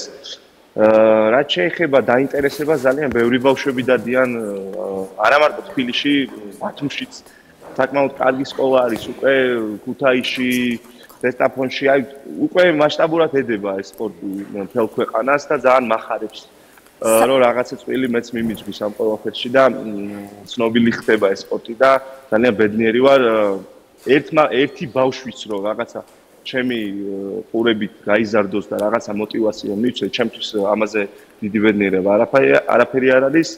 ვცდილობ რომ კიდე მეტი შედეგი მივაღწიო და რაღაცა აი ესე ვიტყვი არანორმალურად დიდი რამე შევქმნა ამ სპორტში, რომ ძალიან დიდი იყოს დაინტერესება. ჩემი მთავარი მიზანი არის რომ ფარიკაობა გახდეს ერთ-ერთი წარმატებული სპორტი საქართველოში და ვეცდები რომ ამ მიზანს მივაღწიო. სანდრო, ის რომ ფარიკაობაში მსოფლიო ჩემპიონატი საქართველოში პირველად ტარდება, ეს ძალიან სასიხარულო არის ნამდვილად და შეიძლება ვივარაუდოთ, რომ ამ შემთხვევამ ერთი-ორად გაზარდოს დაინტერესება ამ სპორტის მიმართ. შენ ახალ თაობაზე საუბრობდი და მაინტერესებს რა სეტყოდი ახალბედა მოფარიკავებს. რა სტიმულს მისცემდი, რას ურჩევდი და რას უნდა გაუძლონ და რა შრომა ჭირდებათ იმისთვის, რომ შენს ტიტულებამდე მოვიდნენ? დარწმუნებული ვარ და ეჭვიც არ მეპარება იმაში, რომ ორმაგად გაიზრდება და სამაგად დაინტერესება ჩვენ სპორტში. იმიტომ რომ მსოფლიო ჩემპიონატი აი იმდენად ლამაზი და იმდენად ისეთი მიმზიდველი სპორტია, რომ ბევრად დაინტერესდებიან ჩემი აზრით მშობლები და უფრო მეტ ბავშვს მოიყვანენ ამ სპორტში. პატარა მოფარიკავებს ურჩევდი, რომ იყვნენ მონდომებული და ისახონ მიზანი ცხოვრებაში, დაკავდნენ სპორტით, ეს არის ფარიკაობა, ფეხბურთი, ძიუდო, არა აქვს მნიშვნელობა. მაქსიმალურად დაკავდნენ სპორტით, იყვნენ ჯანსაღად და იცხოვრონ ჯანსაღად. თავარი არის ჩემთვის ეს, რომ იყოს ჯანსაღი და კარგი მომავალი თაობა და სპორტი არის ერთ-ერთი პირველი და ყველაზე დიდი წამალი ამ ყველაფრის ჩემი აზრით. ძალიან დიდი მადლობა. სანდრო სინქრონულად წარმატებას გისურვებთ ევროპის და მსოფლიო ჩემპიონატზე და ჩვენ ვიმედოვნებთ, რომ არაერთის ჩემპიონი იქნებით კიდევ ბევრი წელი. კი ბატონო, დიდი მადლობა, წარმატებებით თქვენ. დღე იქნება დარწმუნებული ვარ. კარგად იყავით. მოკლედ ლაპარაკი იყო ფარიკაობაზე, ბავშვურად ხმალაობაზე. და საინტერესოა რომ ამ სპორტით დაინტერესება კარგია რომ ეხა იზრდება, მაგრამ რატო შემცირდა საერთოდ ეგ უფრო გასაკვირია, იმიტომ რომ აი ბავშვობიდან როდესაც თამაშობდით, მე ერთი ბავშვი არ ვიცი, ვისაც ხმალაობაში წვლილი არ შეუტანია, ხო რა, ხის ჯოხები და ასე შემდეგ, ეს ერთი, მე ჩვენი წინაპრები პრინციპში სულამით იყვნენ დაკავებული, თავს იცავდნენ ხოლმე, ოღონდ იქ ასე სპორტის სახე ამას არ ქონდა და ძალიან საინტერესო რომ ბურთით არ ეჯიბრებოდნენ ქვეყნები ერთმანეთს, ვის დაუშავებდა, ხო, ზირთად ფარიკაობის საშუალებით მonitorებით ხდებოდა თავდაცვა და კარგია რომ ამ ასე ვთქვათ რელსებს უკვე ვუბრუნდებით და ხო, იმიტომ რომ ანუ ბავშვობაში ჩვენს თანატოლებში განსაკუთრებით მე არ მეგულებოდა ბავშვი, ვისაც ერთხელ მაინც საკუთარი ხელით ერთი ლურსმანის და ორი ჯოხის საშუალებით ერთი პატარა ხმალი არ გაიკეთებინოს და მე რაღაც ინსცენირებებს ვაკეთებდით ისტორიის წიგნებში, რასაც კითხულობდით ხოლმე. რაც ბევრი იყო ეგეთი. მოვიკითხავ ჩემს ბავშვობის ასე ვთქვათ თანამებრძოლებს.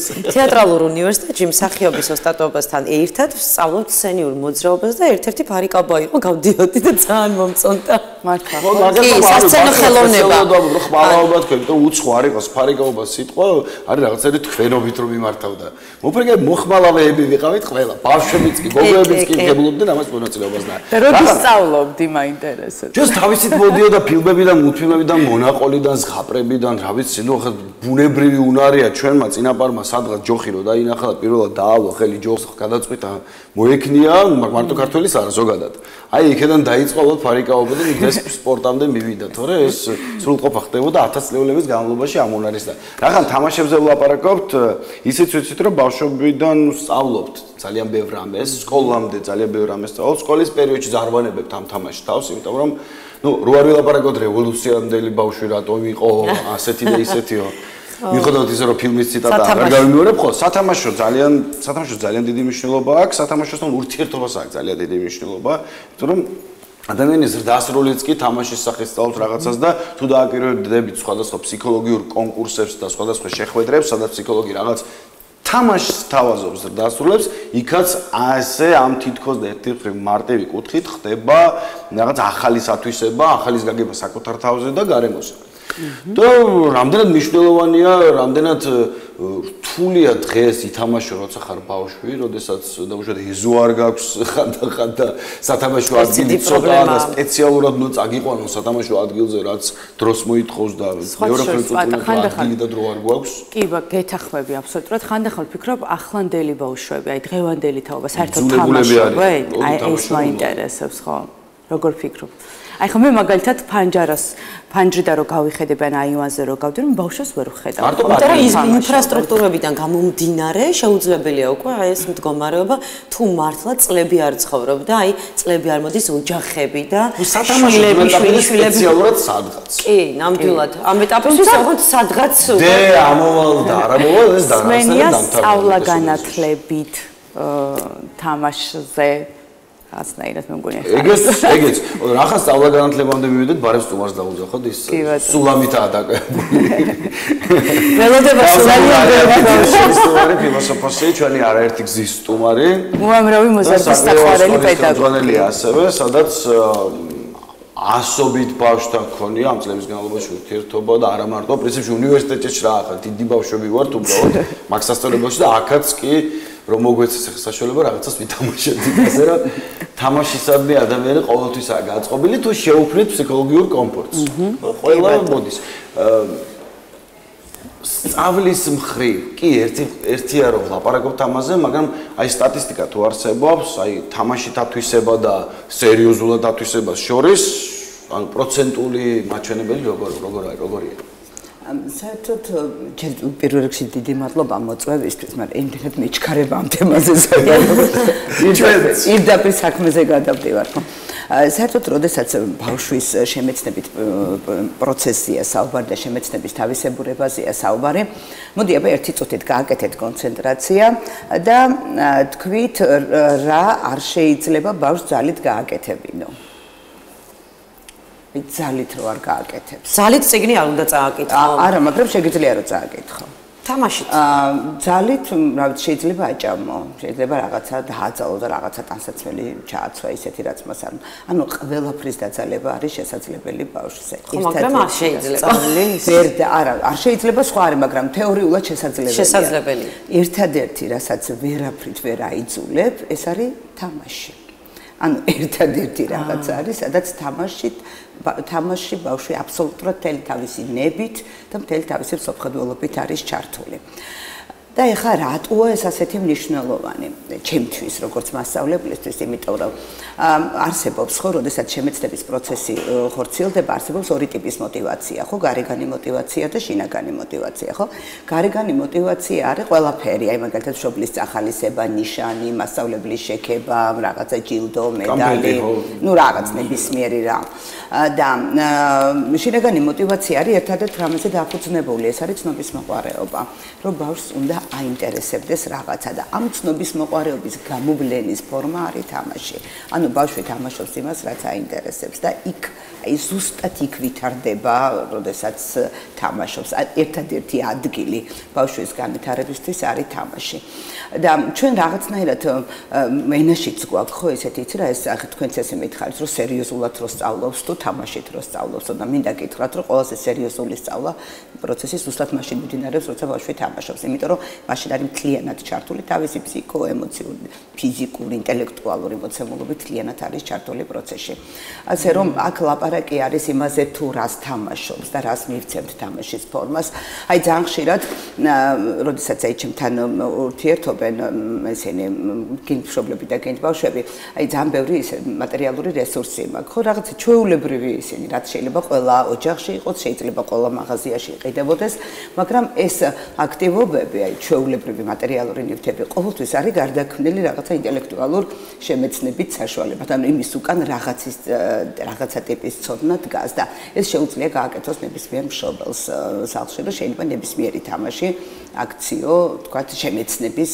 პროცესად და რაღაცა ესეთი აი რასაც სერიოზულს ვეძახით ეს თამაში გადააქციოს ზუსტად იმ სერიოზულ შემეცნებით პროცესად რაც ასე ძალიან გვინდა და რაც შეეხება ახლა ალბათ ზაფხულის გამო მომიწვიეთ ხო რა უნდა გააკეთოს ბავშვმა ზაფხულში ითამაშოს თუ არ უნდა ითამაშოს უნდა ითამაშოს ცალსახად არ უნდა ისწავლოს ანუ თან როგორ არის იცით აი როცა ამ სწავლაზე საუბრობთ ხო რაღაც ყოველთვის მიჭირს რა ამ მიჯნის გავლება სად არის სწავლა და არ სწავლა იმიტომ რომ ადამიანი ნებისმიერ სიტუაციაში სწავლობს ყოველთვის რაღაცას სწავლობს ანუ ვერ იქნება ადამიანი რო არ სწავლობს შემეცნებითი არსებები ვართ homo sapiensები ვართ სადაც არ უნდა იყოს ანუ უსარგებლო ინფორმაცია და უსარგებლო თამაში არ არსებობს შედარებით უკეთესი უბრალოდ ხო აქ ლაპარაკი არის რა მაინტერესებს მე იცით რა არის აი თუ გინახავთ და მოგისმენიათ სტივ ჯობსის ავტობიოგრაფია იქ წერს რომ კალიგრაფიის კურსებზე ვიარეო და კალიგრაფიის კურსებზე რო დავდიოდ და აი ასოების მოხაზულობას რო გავდიოდ იქ რაღაცა წერტილების შეერთების იდეა გაუჩნდა და ეს გადაიქცა ეიფლის დაფუძნების წინაპირობად ხო ყოველთვის თამაშიდან აი იგივე როცა არქეოლოგია როგორც მეცნიერება დააფუძნა შლიმანმა ხო და შლიმანი თამაშობდა ტროას ამბებით და იმ წიგნით სადაც ტროას ამბები იყო და ინსცენირებას აკეთებდა ამ ტროასი და მე თავის ცხოვრების მიზნად აქცია როცა ბევრი ფული იშოვა თქვა რომ იცი რა აი ბავშვობის ოცნებას დაუბრუნდა და თამაში ტროა აღმოჩნდა ხო ანუ თამაშით ტროა დაისახა მიზნად და მე ხო ისე თანამედროვე არქეოლოგები ამბობენ რომ ითამაშაო ბევრი ფენა გააფუჭაო იქ ანუ პირველი იყო ვინც ეს გააკეთა ხო ტროა გათხარა და რაღაც არქეოლოგიური ფენები აურია ერთმანეთში მაგრამ ყოველ შემთხვევაში არქეოლოგია როგორც მეცნიერება დააფუძნა ხო ასე რომ ჩვენ როცა ვთამაშობთ თეორიაც არსებობს ამისი რომ თამაში ეს არის წინაცხოვრებისთვის მზადება და უკვირდით აბა აი რას თქვენს დღევანდელ მოცემულობას დღევანდელ სკილებს უნარებს ინტერესების სფეროს და გაიხსენეთ რას თამაშობდით ბავშვობაში აუცილებლად იპოვით კავშირებს შვიდფაობანა ფრენბურთი კალათბურთი წრეშიბურთი ხელიც კი მოვიტეხე მახსოვს ხო მაგრამ ხო არის ისეთი აი სოციალური თამაშები რომ თქვათ აი სახლობანა თქვათ მასწავლებლებანა ექიმობანა რაღაცა ცოლქმრობანაც არსებობს იყო ადრე კი ანუ რაღაცისთვის ემზადები ამ დროს და ზუსტად ის შენი წინასწარი мотиваციები რაც გაქვს შენში რაც არის ჩადებული ეს ანუ თამაშების რაღაც ნაწილი რეპეტიციაა თქვით ხო რეპეტიცია ცხოვრებისთვის ამას ხო ბავშვები თვითონ თუ იგონებენ გარემოზე დაკვირვებით იგონებენ ხო შესაბამისად იმ ოჯახობრივ მეგობარობას და ცოლქრობანას და დაშვილობანას თუ თამაშობს, ამას აკვირდება როგორია ეს ყველაფერი. და ნახეთ, ჩვენ ხო ეხლა თანამედროვე ცივილიზაცია გვაქვს და ეს ცივილიზაცია ხო პირდაპირ არ დაგვხეთქებია თავზე არა, გამოქვაბულიდან დავიწყეთ და კაცობრიობა მივიდა აქამდე, ხო? ახლა გამოქვაბულის ადამიანს არ ქონდა არც სკოლა და არც განათლება, მაგრამ შვენივრად მოახერხა ცეცხლი გამოიგონა, რა ვიცი, მერე ბორბალი შექმნეს, ისიც მოიფიქრა, რომ დაწყავი გახადა და ჯაიცვა. ანუ შვენივრად მოახერხა სამყაროში ორიენტაცია იმ განათლების ჩვენ რო სკოლა გვაქვს ამ ტიპის სკოლის გარეშეც, ხო? და მე მგონია, რომ ზუსტად ყველაზე დიდი სკოლა უნდა იყოს სამყარო, რომელშიც შენ იმყოფები და ეს ფორმალური სკოლები ძალიან ხშირად ამოხრუჭებენ ამ ცოცხალ პროცესს, იმიტომ რომ იმდენად ჩქარა ვითარდება ცხოვრება, ხო? და აი ეს პროცესები იმდენად ჩქარა მიდის, რომ ეს წლების წინ შემუშავებული სისტემები წარმოიდგინეთ ბისმარკის მიერ შექმნილ სისტემაში ვართ ახლა, ხო? ოტო ბისმარკმა რო გააკეთა რეფორმა, იმის მერე სკოლების რეფორმა არ გაკეთებულა, ხო? იმ მოდელებში ვართ, მე საბჭოთა კავშირმა ძალიან კარგად მოიგო ეს. და რიშელიუს მოფიქრებულ ნაციონალიზმში. და ხო, კიდე ცალკე თემა არის. თუმცა მანამდე ეს ინდუსტრიალიზაციის ისი პროცესიც, ანუ უჭირდებოდათ ჯერ განათლებული მუშა, რომელსაც წერა-კითხვა ეცოდინებოდა და მერე მორჩილი და განათლებული რაღაც ჯარისკაცი, რომელსაც ეტყოდი და შეასრულებდა, ხო? და საბჭოთა კავშირმა ეს ძალიან კარგად აითვისა და ისე კარგად დაავამკვიდრეთ, რომ უბრალოდ წარმოდგენაც არ შეგვიძლია, რომ თუ შეიძლება რაღაცა სხვა გაკეთდეს. წერა-კითხვის მცოდნე ოდნავ მოაზროვნე მონები. რაც პარადოქსი უნდა ყოფილიყო თითქოს და დამკვიდრდა, მაგრამ ხო, არა, მოაზროვნის რა მოგახსენო, ინსტრუქციები შემსრულებელი არის. რაღაც პროცესი ასეთი ჯდომა, ხო, ხელის აწევა, ზარის დარეკვა, როცა მეკეთყვი მაშინ გამოხვალ, როცა მეკეთყვი მაშინ წახვალ. საფრთხეში გასვლა არ შეიძლებოდა. შეგვიძლია ვთქვათ, რომ ანუ შეიძლება პირდაპირ კავშირში არა, მაგრამ აი ბორბალი ახსენეთ. ბორბალი ჩვენ ვიცით რომ შუმერებმა გამოიგონეს ბორბალი უბრალოდ იმიტომ რომ იქ შემორჩა და ფუნქცია მისცეს, თორე ბორბალი შეიძლება სხვადასხვა ცივილიზაციამ გამოთალა, მაგრამ ზოგმა პირდაპირ დანიშნულება ვერ მოუძებნა. ვიღაცამ ითამაშა ამ ბორბალით უფრო მეტი ითამაშა. არ მასწავლებლებს თუ პირადი ცხოვრება ჰქონდა, ესეც არ ვიცოდი, ანუ ხელის აწევით, აი ესე როგორი დამოკიდებულება ჰქონდა, ხო გვახსოვს ბავშვობაში არა? ანუ ხელის აწევაში ცალსახად ცუდი არაფერია და უბრალოდ მართლა არ აქვს პირადი ცხოვრება. თუ ამ საქმით ხარ დაგავებული. მაგრამ მეგონა რომ აი იქ მხოლოდ შიშით იყო ეს ყველაფერი, ანუ მაინც რაღაცა დოზით შიში იყო მაპროვოცირებელი, იმიტომ რომ მართლა რომ ცუდად გამختارიყავი, ან საჭირო ოთახში გავსულიყავი, ან რაღაც, აი ისიც კი თუ ჩემი ნება იყო, იმისიც კი მეშინოდა რომ ეს ხელი ამეწია, რომ რამე შენიშვნა არ ჩვენ გვინდა რომ ასეთმა ადამიანებმა, რომელსაც ისიც ვერ მოუფიქრებია, რომ საპირფარეშოში ვიღაცის ნებართვის გარეშე გავიდეს, ასეთ კი და ევროპაში ნებართვას ამ თემასთან დაკავშირებით არ იღებენ, შეუძლია ადამიანს ადგეს და გავიდეს. ხელსაწყოა უნივერსიტეტში ხრო სწავლობდით აქ რამდენიმე ლექტორი იყო ისეთი, ვინც თავიდანვე გაცხადებულად ჩამოთვლიდა პუნქტებს, რაც უნდა და შენთან ურთიერთობაში და შეთანხმებით. გასვლა გინდა, გადი. ეს უკვე უნივერსიტეტში იყო, რა თქმა უნდა, ანუ ამბობ რომ თლად სუდათაც არ იყო საქმე, მაგრამ ნუ იყო ცოტა პროცენტი, იმიტომ რომ ამბობდა რომ მე მირჩევნია ეს აზრი არ გამიწყდეს და შენამდე ბოლომდე მოვიტანო ინფორმაცია, ვიდრე გამწყვიტოს ეხლა და ყველა 60 კაცი ზიხართ, ეხლა და რიგრიგობით ყველა ასე კი, არა-არაში ნახევარი ლექცია გავა. ასე რომ ჩვენ გქონდა ეგ პოზიტიური გამოცდილება გაგვიმართლა. მე ორი სიტყვა მოვხდა ყურს, როდესაც ქალბატონო ლალიმ თქვა, რომ ჩვენ პირადი ცხოვრება არ გვაქვსო. აი, როდესაც კი ახსენეთ, რომ აი სახლში უამრავი ნივთი არსებობს, რომელიც შეიძლება რომ შემეცნების საგნად ვაქციოთ, მაგრამ ამას უნდა ფიქრი. ამას უნდა დაჯდე, მოიფიქრო, გათვალო, როგორ მიიღებს ამას ბავშვი, როგორ მივაწოდო ბავშვს, რომ ისე მიიღოს, როგორც მე მაქვს გათვლილი. აი ეს ყველაფერი რა დროს მოითხოვს და რა მხელა ენერგიას. არანაირ დროს არ მოითხოვს, ერთადერთი მოითხოვს კრეატივს და შენ თვითონაც გავითარებს და ბავშვსაც ავითარებ. აი მაგალითად, მქონდა ასეთი შემთხვევა, რომ სხვა პლაჟზე ვიყავით და პატარა ბავშვიანი ახლობელი შეხვდა და იქვე რაღაცა კენჭები დავაწყოთ, მე ეს კენჭები რაღაცას მივამსგავსეთ, მე იქ მსგავსებაზე ასოციაციები რაღაც დავალაგეთ და 7 თამაში მოვიგონე, მე მოვბრუნდი საკვირაო სკოლაში, ეგრევე ჩავიწერე, რომ არ დამავიწყდეს მეთქი, ისეთი საინტერესო რაღაცები გამოვიდა იქვე სპონტანურად.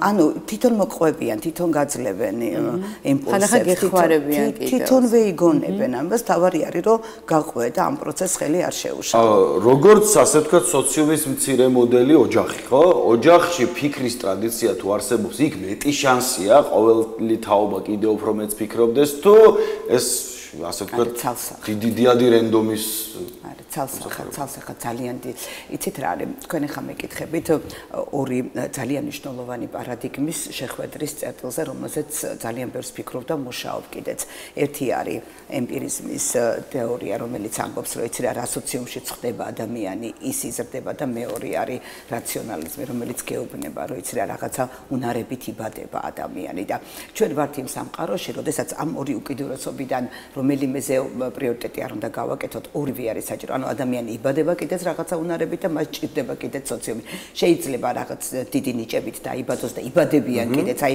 ხო ატყობთ ხო გქონიათ არა ბავშვობაში ისეთები აი რო იცით რომ აი ცოცხალი ნიჭები რო არის და მე იკარგებიან ეს ადამიანები არა ანუ ამ ნიჭებსაც ჭირდება გაღვივება და პირიქით შეიძლება დიდი ნიჭერებით არ გამოირჩიოდეს მაგრამ შრომის მოყვარია იქ აკეთებს არეპუება რაღაცა ეგეც ნიჭია ეგეც ნიჭი არის და მე ძალიან დიდ პატივს ვცემ შრომის მოყვარია ადამიანს მაგრამ რაღაცა ნიჭიერება სხვა რამე აი ეს რაღაც ღმერთის ნაპერწკალია მაგრამ ნიჭი არ მოგას ეს არა მარტო ანუ ეგ მიკვირს ხოლმე აი თქვენ ძალიან კარგ თემას შეეხეთ ეხლა რომ ბევრი ნიჭიერი ადამიანი გვახსოვს ხო გინც ცეკვაზე რომ დავდიოთ გინც სიმღერაზე და ჩვენ რაღაცა ვშრომობდით და ვერ და ის უცებ 1-2 და გააკეთებდა მაგრამ ეს ხალხი რატო იკარგება? აი თუნდაც ეს აი გამონათქვამი რომ ნიჭიერ კაცს ნიჭი არ მოასვენებს. მე თუ ნიჭიერი ვარ, მე თუ მიყვარს ჩემი საქმე. ანუ ხო ალბათ ხო სწორედ ხალხა. აი ზუსტად ეს არის სახელმწიფო მოწყობის პრობლემა, როდესაც ადამიანები იმ ნიჭებით რითაც არიან, ამ ნიჭებით სოციუმს არ ჭირდება, ხო?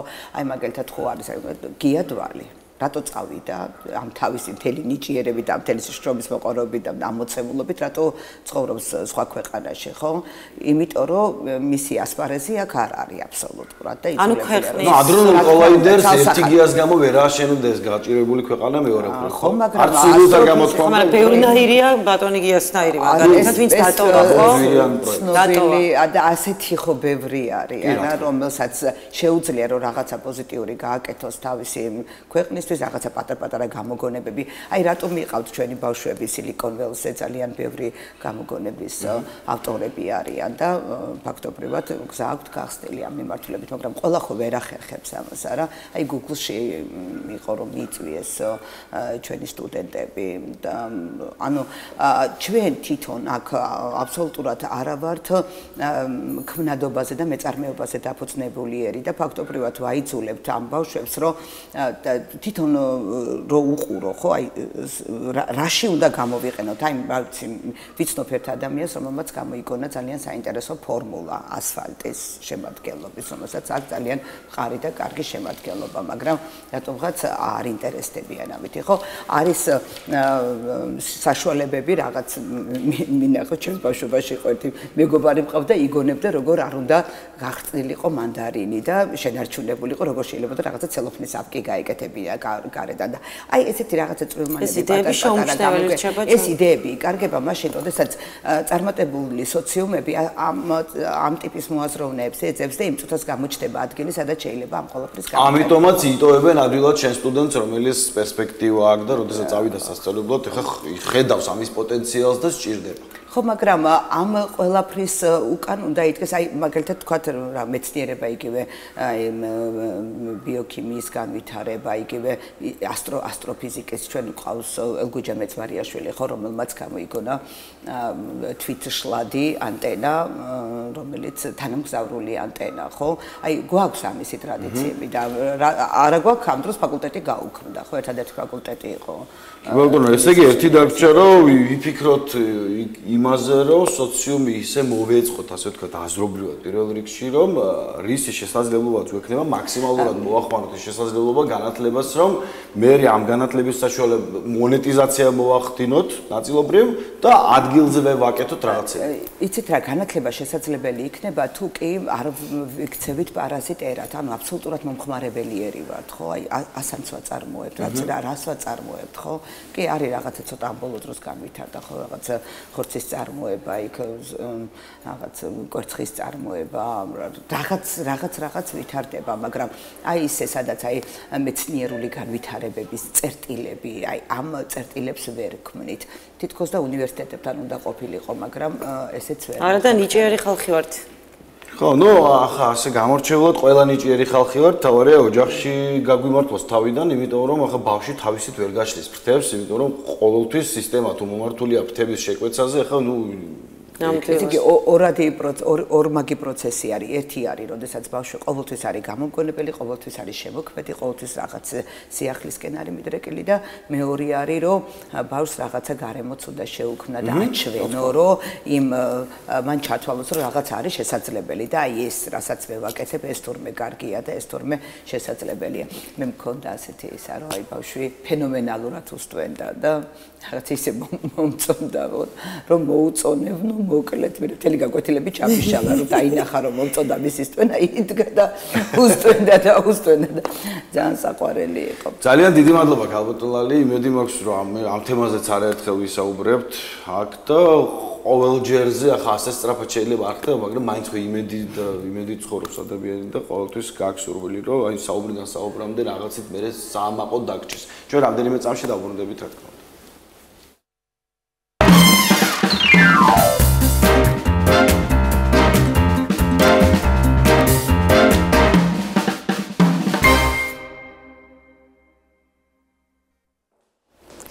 დავბრუნდით ესე იგი პირდაპირ ეთერში და ძალიან საინტერესო ჩართვა გველოდება წინ. მანამ მაინტერესებს ოდესმე თუ მიგიღიათ მონაწილეობა ან სკოლაში, ან უნივერსიტეტში, სადაც აი დაგჭირდათ უაზროდ დიდი ენერგია ფიქრისთვის, რაღაცა საკუთარ თავთან ბრძოლა ან ერთმანეთში საინფორმაციო დონეზე თუ ქონიათ ბრძოლები.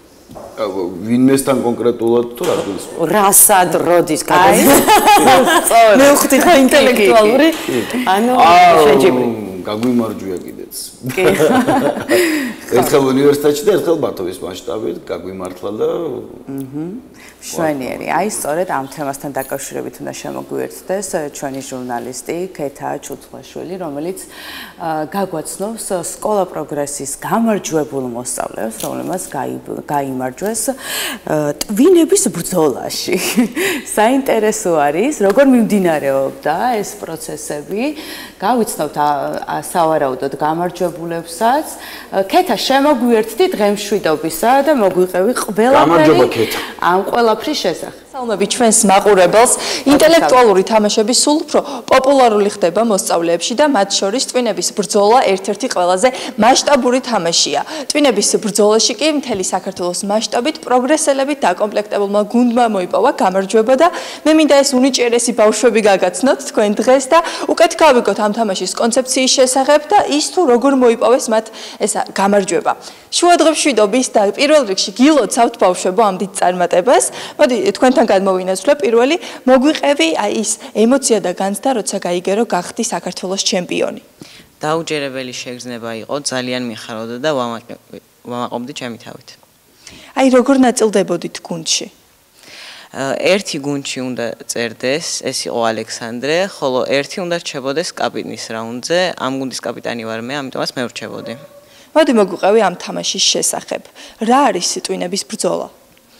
ტვინების ბრძოლა არის ინტელექტუალური თამაში, რომელიც შედგება 15 კითხვისგან, 5, 6 და 7 კულიანი სიძნელის. ასევე არის ერთი ტური, კაპიტნის ტური, სადაც მარტო კაპიტანი რჩება და ეკპასუხობს კითხვებს. ძალიან დიდი მადლობა. მოდი ახლა თქვენთან გადმოვინაცვლებ.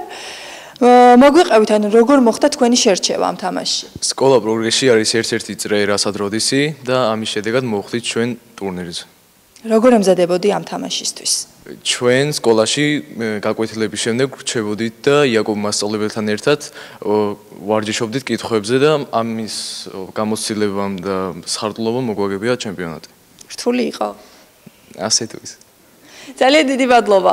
როგორია საქართველოს ჩემპიონობა? თავიდან როცა საქართველოს ჩემპიონები გავხდით, თავიდან ვერც გავიაზრე, თავი მეგონა სიზმარში, პირველად ხდებოდა ეს ჩემთვის და ძალიან დიდი მიღწევა იყო რა. რა სირთულეებს შეხვდით თამაშის დროს? თამაშის დროს ჩვენ ზოგადად როგორც ასეთი დიდ სირთულეებს არ შევხედრივართ.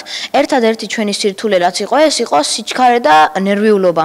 რადგან როცა პასუხში დარწმუნებული არ ვიყავით, ძალიან ნერვიულობდით და ასევე ძალიან ვჩქარობდით. რას ნიშნავს თქვენთვის ეს თამაში? ამ თამაშით ძალიან დიდ რამეს მივაღწიეთ, გავხდით საქართველოს ჩემპიონები და თავარი ის არის, რომ ჩვენ აქედან ძალიან ბევრი რამე გავიგეთ. მაგალითად, ზოგი კითხვა ჩაგვივარდა, პასუხი ვერ გავეცით და იმის პასუხი ახლა დაგვამახსოვრდება. აი, როგორ გადანაწილდით გუნდებში, ანუ რა იყო მთავარი პრინციპი? მთავარი პრინციპი იყო სისხარტეც და იდეებს ვინც უფრო აზრიანად და ჩქარა ამბობდა და რაც შეიძლება მეც, რადგან ეს გვაძლევდა საშუალებას, რომ შეკითხვაზე პასუხი გაგვეცა. ძალიან დიდი მადლობა. როგორ ფიქრობთ, რა გახდა იმის მიზეზი, რომ რა იყო მთავარი სისხარტე, გუნდურობა, როგორ მოახერხეთ გამარჯვება? ჩემი აზრით, თამაშის მოგება განაპირობა გუნდურობამ და სისხარტემ. და სახელი როგორ შეარჩიეთ Team Spirit? უშუალოდ სახელის მოფიქრებაში თვითონ იაკობ მასწავლებელი დაგვეხო. რთული იყო თქვენთვის ეს თამაში? ნუ ასე თუ ისე, კი. ძალიან დიდი მადლობა. რა გეგმები გაქვთ შემდეგისთვის და აპირებთ თუ არა რომ მსგავს კონკურსში ისევ მიიღოთ მონაწილეობა? მომავალში ჩვენ ვაპირებთ რომ უფრო მეტი ინტელექტუალურ და ასეთ აზრობრივ თამაშებში და ჩემპიონატებში ჩავერთოთ, რადგან ჩვენ ვფიქრობთ რომ დიდისთვის თუ პატარისთვის ესეთი გონებრივი სავარჯიშო თამაშები ძალიან გამოსადეგია. რას ურჩევთ იმ ბავშვებს, რომლებიც ფიქრობენ, რომ უნდათ მსგავს პროექტებში მონაწილეობის მიღება, თუმცა ეშინიათ ან ერიდებათ? ასეთ პროექტში, კონკრეტულად ტვინების ბრძოლაში, ჩვენი მონაწილეობის მიღებას კარგის მეტი არაფერი არ მოუტანია, რადგან თუნდაც ყველაზე ცუდი რო კითხვა ჩაგვივარდა, აქედან ჩვენ მეტ ცოდნას ვიღებდით და რაც არ უნდა წარუმატებელი იყოს ეს თქვენი მონაწილეობა, მაინც პროდუქტიულობას და მომგებიანობას დაინახავთ თამაში თქვენ. აი, რატომ არის ეს თამაში კარგი? რატომ დაგამახსოვრდათ? პირველი ის რომ დაუვიწყარი ემოციები იყო, როცა გავიმარჯვეთ და რომც არ გაგვემარჯვა, ძალიან დაძაბული და აზრობრივი კითხვები იყო. და როგორც ვიცი, სხვადასხვა კლასის წევრები ხართ, ხო? თქვენ რომელ კლასში ხართ? მე აქეთ გქონი მე-6-ე, თუ არ ვცდები და ანუ სხვადასხვა კლასის მოსწავლეები არის შერჩეული ამ თამაში. ძალიან დიდი მადლობა ბავშვებო, მე მინდა წარმატება გისურვოთ. ეხლა კი მინდა გავესაუბრო ინტელექტუალური კლუბის ხელმძღვანელს ბატონ იაკობ მახარაძეს. შუადღე მშვიდობის. მოდით აქეთ გადმოვინაცვლოთ. მოგვიყევით ამ თამაშის კონცეფციის შესახებ. კონცეფცია დაფუძნებულია მთლიანად ინტელექტუალური თამაშების იდეაზე. 4 ეტაპს მოიცავს ტვინების ბრძოლა, 4 სხვადასხვა სირთულის ეტაპს. პირველი შიდა სასკოლო შესარჩევი ეტაპია, სადაც ნებისმიერ სკოლას შეუძლია რომ დააკომპლექტოს გუნდები და გაიყვანოს შემდგომ ეტაპზე. მომდევნო ეტაპი არის უკვე საქალაქო ეტაპი და საქართველოს რამდენიმე ათეულ ქალაქში ტარდება, შესაბამისად აი ბათუმში და ბათუმში ვიცე-ჩემპიონები გვყავდა სხვათა შორის მთლიანად მე-6 კლასელებით დაკომპლექტებული. შემდგომ უკვე 50%, ანუ საუკეთესო შედეგებისა გადადის რეგიონულ ეტაპზე, ანუ აჭარის გუნდები ცალკე, გურიის ცალკე, ჭალეჩხუმი ასე შემდეგ ცალკე. იქაც წელს აი სასწაული შედეგია რომ რეგიონის ჩემპიონებით ჩვენი სკოლაა, Royal State ისევ მე-6 კლასელებით დაკომპლექტებული მთლიანად და ბოლო ეტაპი უკვე რეგიონის გამარჯვებული, ანუ საუკეთესო შედეგების მქონე პირველი 50% გადადის ფინალურ ეტაპზე. ფინალურ ეტაპზე უკვე საქართველოს ყველა გუნდი სამივე ასაკობრივ კატეგორიაში ერთი არის უმცროსების, შემდეგ მოდის მე-6 მე-8 კლასების და ბოლოს მე-9 და უფროსი კლასების კატეგორია. აი ფინალურ ეტაპზე უკვე საქართველოს ყველა გუნდი ეჯიბრება ერთმანეთს და სამივე ეტაპზე საქართველოს ეტაპზე ვიცე-ჩემპიონები, უпростоოდ ქალაქის ეტაპზე ბათუმში მე-6 კლასელები. ხას უსვა მე-6, მე-7 და მე-8. შემდეგ რეგიონის ჩემპიონები ისევ მე-6 კლასელები, Royal State. აი ფინალში უკვე ძალიან რთული კითხვები შემოდის, მაინც ასაკიც ალბათ თავისას შვრება და უფრო მე-6-ები ცოტა იჩაგრებიან, მე-8-ებს მეტი უპირატესობა აქვს თავიანთი გამოცდილებიდან და ცოდნიდან გამომდინარე და აქაც გაგვიმართლა ნამდვილად და როგორც იქნა აი ბოლო 3 წელია აჭარიდან ჩემპიონი არა, რაც მე მონაცემები მაქვს, შეიძლება უფრო დიდი ხანიც იყოს. ეს მშრალი სერია ჩვენმა გუნდმა დაასრულა და აჭარიდანაც როგორც იქნა საქართველოს ჩემპიონები გვყავს. მადლობა ბავშვებს ამისთვის. აი სამივე ეტაპზე, რავი, ვიამაყებთ ნამდვილად და იმედი მაქვს, რომ ყველა სკოლა ეცდება იმავე შედეგის გამეორებას. კი ბატონო. როგორია მოსწავლეთა ჩართულობა და აქტიურობა? კარგი, თუმცა უკეთესიც შეიძლება პირდაპირ ვეთყვი. იმიტომ რომ როდესაც კლუბს ხელმძღვანელობ, გინდა რომ აი ყველა ბავშვი იყოს ჩართული, რაც არ უნდა იყოს. 10 ბავშვი თუა, გინდა ყველა იყოს ჩართული, 8 იყოს სულ მინიმუმ, ან უფრო მეტი ცდილობ, მაგრამ რა თქმა უნდა ინტელექტუალური თამაშები არა ისეთი, რომელიც აი მასობრივია, მართლა ყველას გაუმკლავდება, ყველას ინტერესის სფეროა, მაგრამ საერთო ჯამში ჩართულობის მაჩვენებელი მაინც მაღალია. ნუ ეს ხალხ ხუმრობ, რომ მაინც მაქსიმალური და მაქსიმალიზმი თავისეშვრება, თუმცა ძალიან ჩართული არიან ბავშვები და კიდევ უფრო მნიშვნელოვანია რამდენად ჩართულია ის ვინც თამაშობს ამ თამაშებს. აი თუ კი ერთხელ ჩაერთვება ბავშვი უმეტეს შემთხვევაში ის ბოლომდე სისტემურად ვარჯიშობს და მონაწილეობს ჩვენს ყოველკვირეულ თამაშებში, ონლაინ შეხვედრებში, ჯეპარდის ტურნირები იქნება, ინდივიდუალური ტურნირები და იცით რა, ამ შემთხვევაში გადამწყვეტი ისაა რამდენად სისტემურად ვარჯიშობენ ბავშვები და არა რამდენი ვარჯიშობს საერთო ჯამში მაინც ამ შედეგამდე გავდივართ. ჯობია იყოს ერთი გუნდი, რომელიც დღე და ღამეს ასწორებს ვარჯიშში, ვიდრე ვთქვათ 10 გუნდი და აი ერთ კვირას მოდიოდნენ ვარჯიშობდნენ, მეორე კვირას რა ტიპის სავარჯიშოებია? სხვადასხვა ტიპის სავარჯიშოებია, აი აქ ხას გავუსვამ. გვაქვს სხვადასხვა ტიპის დავალებები, არის ტრადიციული რასადროდის ტიპის შეკითხვები, რომლებსაც სირთულის მიხედვით ვავარჯიშებთ. თუ კი ტვინების ბრძოლაში წუთნახევარი აქვს სავარჯიშოდ, ჩვენ 1 წუთს ვაძლევთ და ყოველკვირეულად მინიმუმ 15 კითხვას თამაშობს რამდენიმე გუნდი კლუბის ფარგლებში და ჩვენც ასაკობრივი კატეგორიები გვყავს. წელს მაგალითად ბათუმის ფილიალში არის მესამე, მეოთხე, შემდეგ მეხუთე, მეშვიდე და მერვე პლუსი. ეს კატეგორიები, მესამე ცალკეა გამოყოფილი ბოდიშით, მეოთხე, მეხუთე, ანუ სულ 4 ასაკობრივი გვყავს. ანუ ემთხვევა ტვინების ბრძოლის მიდგომას მეტნაკლებად. კითხვები რასადროდის ტიპისაა, ანუ მოიცავს ლოგიკურ და კრიტიკულ აზროვნებას, მოითხოვს არა მხოლოდ ცოდნას და კარგი კითხვები ზოგადად ეგეთია, რომ ცოდნას პლუს ლოგიკას უნდა მოითხოვდეს. ამას ემატება უკვე ინდივიდუალურად ჩვენ მიერ შედგენილი ჯეპარდის ტიპის კითხვები, ბრეინ რინგი, რომელშიც უკვე სისწრაფეზე გუნდები ეჯიბრებიან. ჯეპარდი თავის მხრივ უკვე ინდივიდუალური ცოდნის და უნარჩვევების გამოვლენის შესაძლებლობას აძლევთ. ასე რომ აქცენტი კეთდება. მაქსიმალურად ჩართულები არიან. მაქსიმალურად ჩართულები არიან. პირდაპირ გეუბნებით, ხვალ მაგალითად ზუსტად ამ ბავშვებიდან ლაზარე უკვე ფინალშია მე-6 კლასელების ჯეპარდის და ამ ბავშვებიდან 4-ვე უკვე ნახევარფინალი უწევს ჯეპარდის ხვალ რომ ითამაშონ. მერე ფინალი და შესაბამისად ეს ინდივიდუალური ტურნირები ეხმარებათ ინდივიდუალური უნარჩვევების გამოვლენაში, გუნდური რა თქმა უნდა. რა უნარჩვევებს ანვითარებს? ორი ყველაზე მნიშვნელოვანი უნარჩვევა ჩემი აზრით არის კრიტიკული აზროვნება და ზოგადად ლოგიკური აზროვნება, რასაც ეს ინტელექტუალური კლუბი ემსახურება და მეტნაკლებად მე მგონი ამას ახერხებს. ალბათ ყველაზე მეტად რაც გვჭირდება სწორედ ეს არის კრიტიკული აზროვნება, თავის მხრივ უნარჩვევები ალბათ ცოდნა, როგორ მიიღონ, სისხარტე, ეს ყველაფერი ზუსტად მოდის. გუნდური მუშაობის უნარით უნდაც ხო? აი კაპიტანმა როგორ გადაწყვიტოს, როგორ აარჩიოს ვარიანტები, იდეებთან დაკავშირებით, ვიღაც შეკითხვის ჩაწერაზეა ორიენტირებული, ასე შემდეგ გუნდური მუშაობა, ხომ ცალსახად ყველას თავისი ფუნქცია აქვს გუნდში.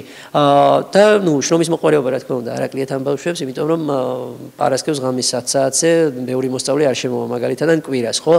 დამატებით ვარჯიშებზე, ასე შემდეგ და ესეც დასაფასებელია, ანუ შრომის მოყვარეობა, ლოგიკური აზროვნება, გუნდური მუშაობა და რა თქმა უნდა, ცოდნა, კითხვის და წაკითხulis გააზრების უნარები ხო კიდე ცალკეა, რაც ყველაზე მეტად გვაკლია ქართველებს, მე მგონი წაკითხulis გააზრებაში, ასე რომ ამ უნარჩვევებს ვავითარებთ ნელ-ნელა.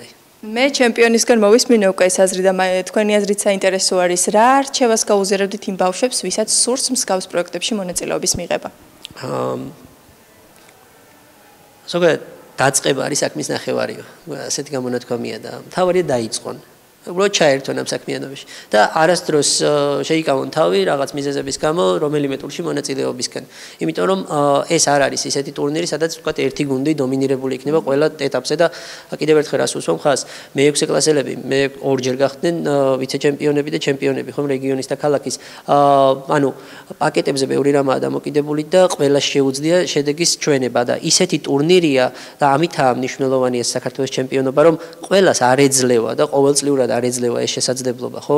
წელიწადში სულ 2 სეზონია ასე შემდეგ და მერვე კლასელებისთვის ბოლო შანსი იყო მაგალითად მათ ეს შანსი გამოიყენეს და აი მთავარია ბავშვებმა დაიწყონ, ჩაერთონ ამაში და არასდროს შეიკავონ თავი რაიმე ტურნირში მონაწილეობისგან, იმიტომ რომ ჯობია იგივე ცუდი გამოცდილება მიიღო და გამოცდილება მიიღო, თუ კი რაღაც ნაკლი ექნება, ვიდრე საერთოდ ყოველთვის ჯობია რაღაცის გაკეთება ინანო, ვიდრე არ გაკეთება, ასე რომ უბრალოდ დაიწყეთ და ჩაერთეთ ინტელექტუალურ თამაშებში, ესაა ჩემი რჩევა ყველასთვის. და ბოლოს რა გეგმები აქვს ინტელექტუალურ კლუბს სამომავლოდ? უფრო დიდი გეგმები გვაქვს. გავაგრძელებთ ასე. ყოველკვირეული ვარჯიშები ყველა ასაკობრივ კატეგორიაში ვამატებთ უკვე ამ ინდივიდუალურ ჩემპიონატებს ჩვენი სკოლის მოსწავლეებისთვის და ვცდილობთ უფრო მეტი კლასი მოვიცვათ. ანუ ეს საავტორო ტურნირებია და მე-6 კლასში უკვე მეორედ ტარდება, მე-8-ში პირველად ტარდება ჯეპარდის ტურნირი. გეგმავ მაგალითად და გეგმავთ მთელი კლუბი რომ მე-4 კლასელებში ჩავატაროთ ეს ინდივიდუალურად რომ ბავშვებმა გამოავლინოს შესაძლებლობები, ვატარებთ თემატურ ტურნირებს საავტოროს, ისევ ასაკობრივი კატეგორიების მიხედვით, არის ლიტერატურული ტურნირები, ვაანონსებთ წინასწარ წიგნს და ყველა შეკითხვა შემდეგ ვწერთ ამ წიგნიდან. შესაბამისად ბავშვებს აქვთ შესაძლებლობა წაიკითხონ და კარგად მოემზადონ, თუმცა წაკითხვის გარეშეც, რა თქმა უნდა, მინიშნებები გვაქვს ზოგადი ცოდნითაც, თუ კი ვინმე ვერ მოასწრო წაკითხვა, შეუძლიათ მაშინაც გამოიცნოთ. კიდევ მაგალითად უკვე თვის ბოლოს გეგმავთ ანიმაციების ტურნირების ჩატარებას, ესეც არ ვიცი სხვაგან ნამდვილად არ გამიგია, მგონია რომ ჩვენ შევქმნით ეს ტურნირი 18 ანიმაცია აქვს ბავშვებს წინასწარ მოცემული, უყურებენ ამ ანიმაციებს და შემდეგ ისევ ყველა კითხვა ამ ანიმაციებზეა დაფუძნებული. ასე ვატარებ თემატურ ტურნირებს, ზოგადად ტურნირებს და საერთო ჯამში უკვე brain ring-იც დაემატება მომავალი წლიდან ასე შემდეგ. მგონია რომ ეს ყველაფერი შედეგს გამოიღებს, კი, ნამდვილად. უღრმესი მადლობა, წარმატებები მინდა გისურვოთ, ბავშვებს კიდევ ერთხელ ვილოცავ ამ დიდ გამარჯვებას, მე კი ამით დავიმშვიდობები ჩემს მაყურებელს, ბედნიერ და ნაყოფიერ დღეს გისურვებთ ყველას. დიდი მადლობა ქეთა. მადლობა ქეთა და კიდევ ერთხელ ვილოცავ ბავშვებს, ნამდვილად დიდი გამარჯვება იყო ეს მათთვის, როგორც ვიცი, ძალიან დიდი ხანი ბრძოლობდნენ იმისთვის, რომ მოიგოთ ეს თამაში და გაემარჯვათ და ამას საკმაოდ დიდი შრომა ჭირდება. და ჩვენი ქვეყნის პირობებიდან გამომდინარე, აუცილებლად უნდა შევახსენოთ საკუთარ თავს და ერთმანეთს ყოველთვის, რომ ერთადერთი მთავარი წიაღისეული რაც არის ამ ქვეყანაში, ეს არის გონი. კი ბატონო. და ჩვენ არ გვაქვს მაგალითად რაღაცა ისეთი რაღაცები, რომ გავიტანონ და ამიტომ რომ გონით უნდა გავიტანოთ თავი პირველ რიგში, მით უმეტეს ასეთი მცირე ერისთვის დამახასიათებელი, ასეთ აი სისხარტე უნდა გამოვიყენოთ სწორად და მე ყველაფერი იქნება კარგად, იმიტომ რომ გონი გონზე ყოველთვის იქნება მოთხოვნა. კი ბატონო, გეტყვი, მე მგონი ძალიან საინტერესო ეთერი გამოგვივიდა, ჩვენ ვისაუბრეთ ჯანმრთელობაზე, ვისაუბრეთ სპორტზე, ვისაუბრეთ განათლებაზე, ვასრულებთ განათლებით გადაცემას და ის გადაგვჩენია, რომ ჩვენს მაყურებელს დროებით დავემშვიდობოთ, ხვალამდე ჩვეულ დროს პირველ საათზე გადაცემა დიდი შესვენება ისევ თქვენთან ერთად იქნება მორიგი საინტერესო თემებით. აბა დროებით. კარგად იყავით. მშვიდობებით.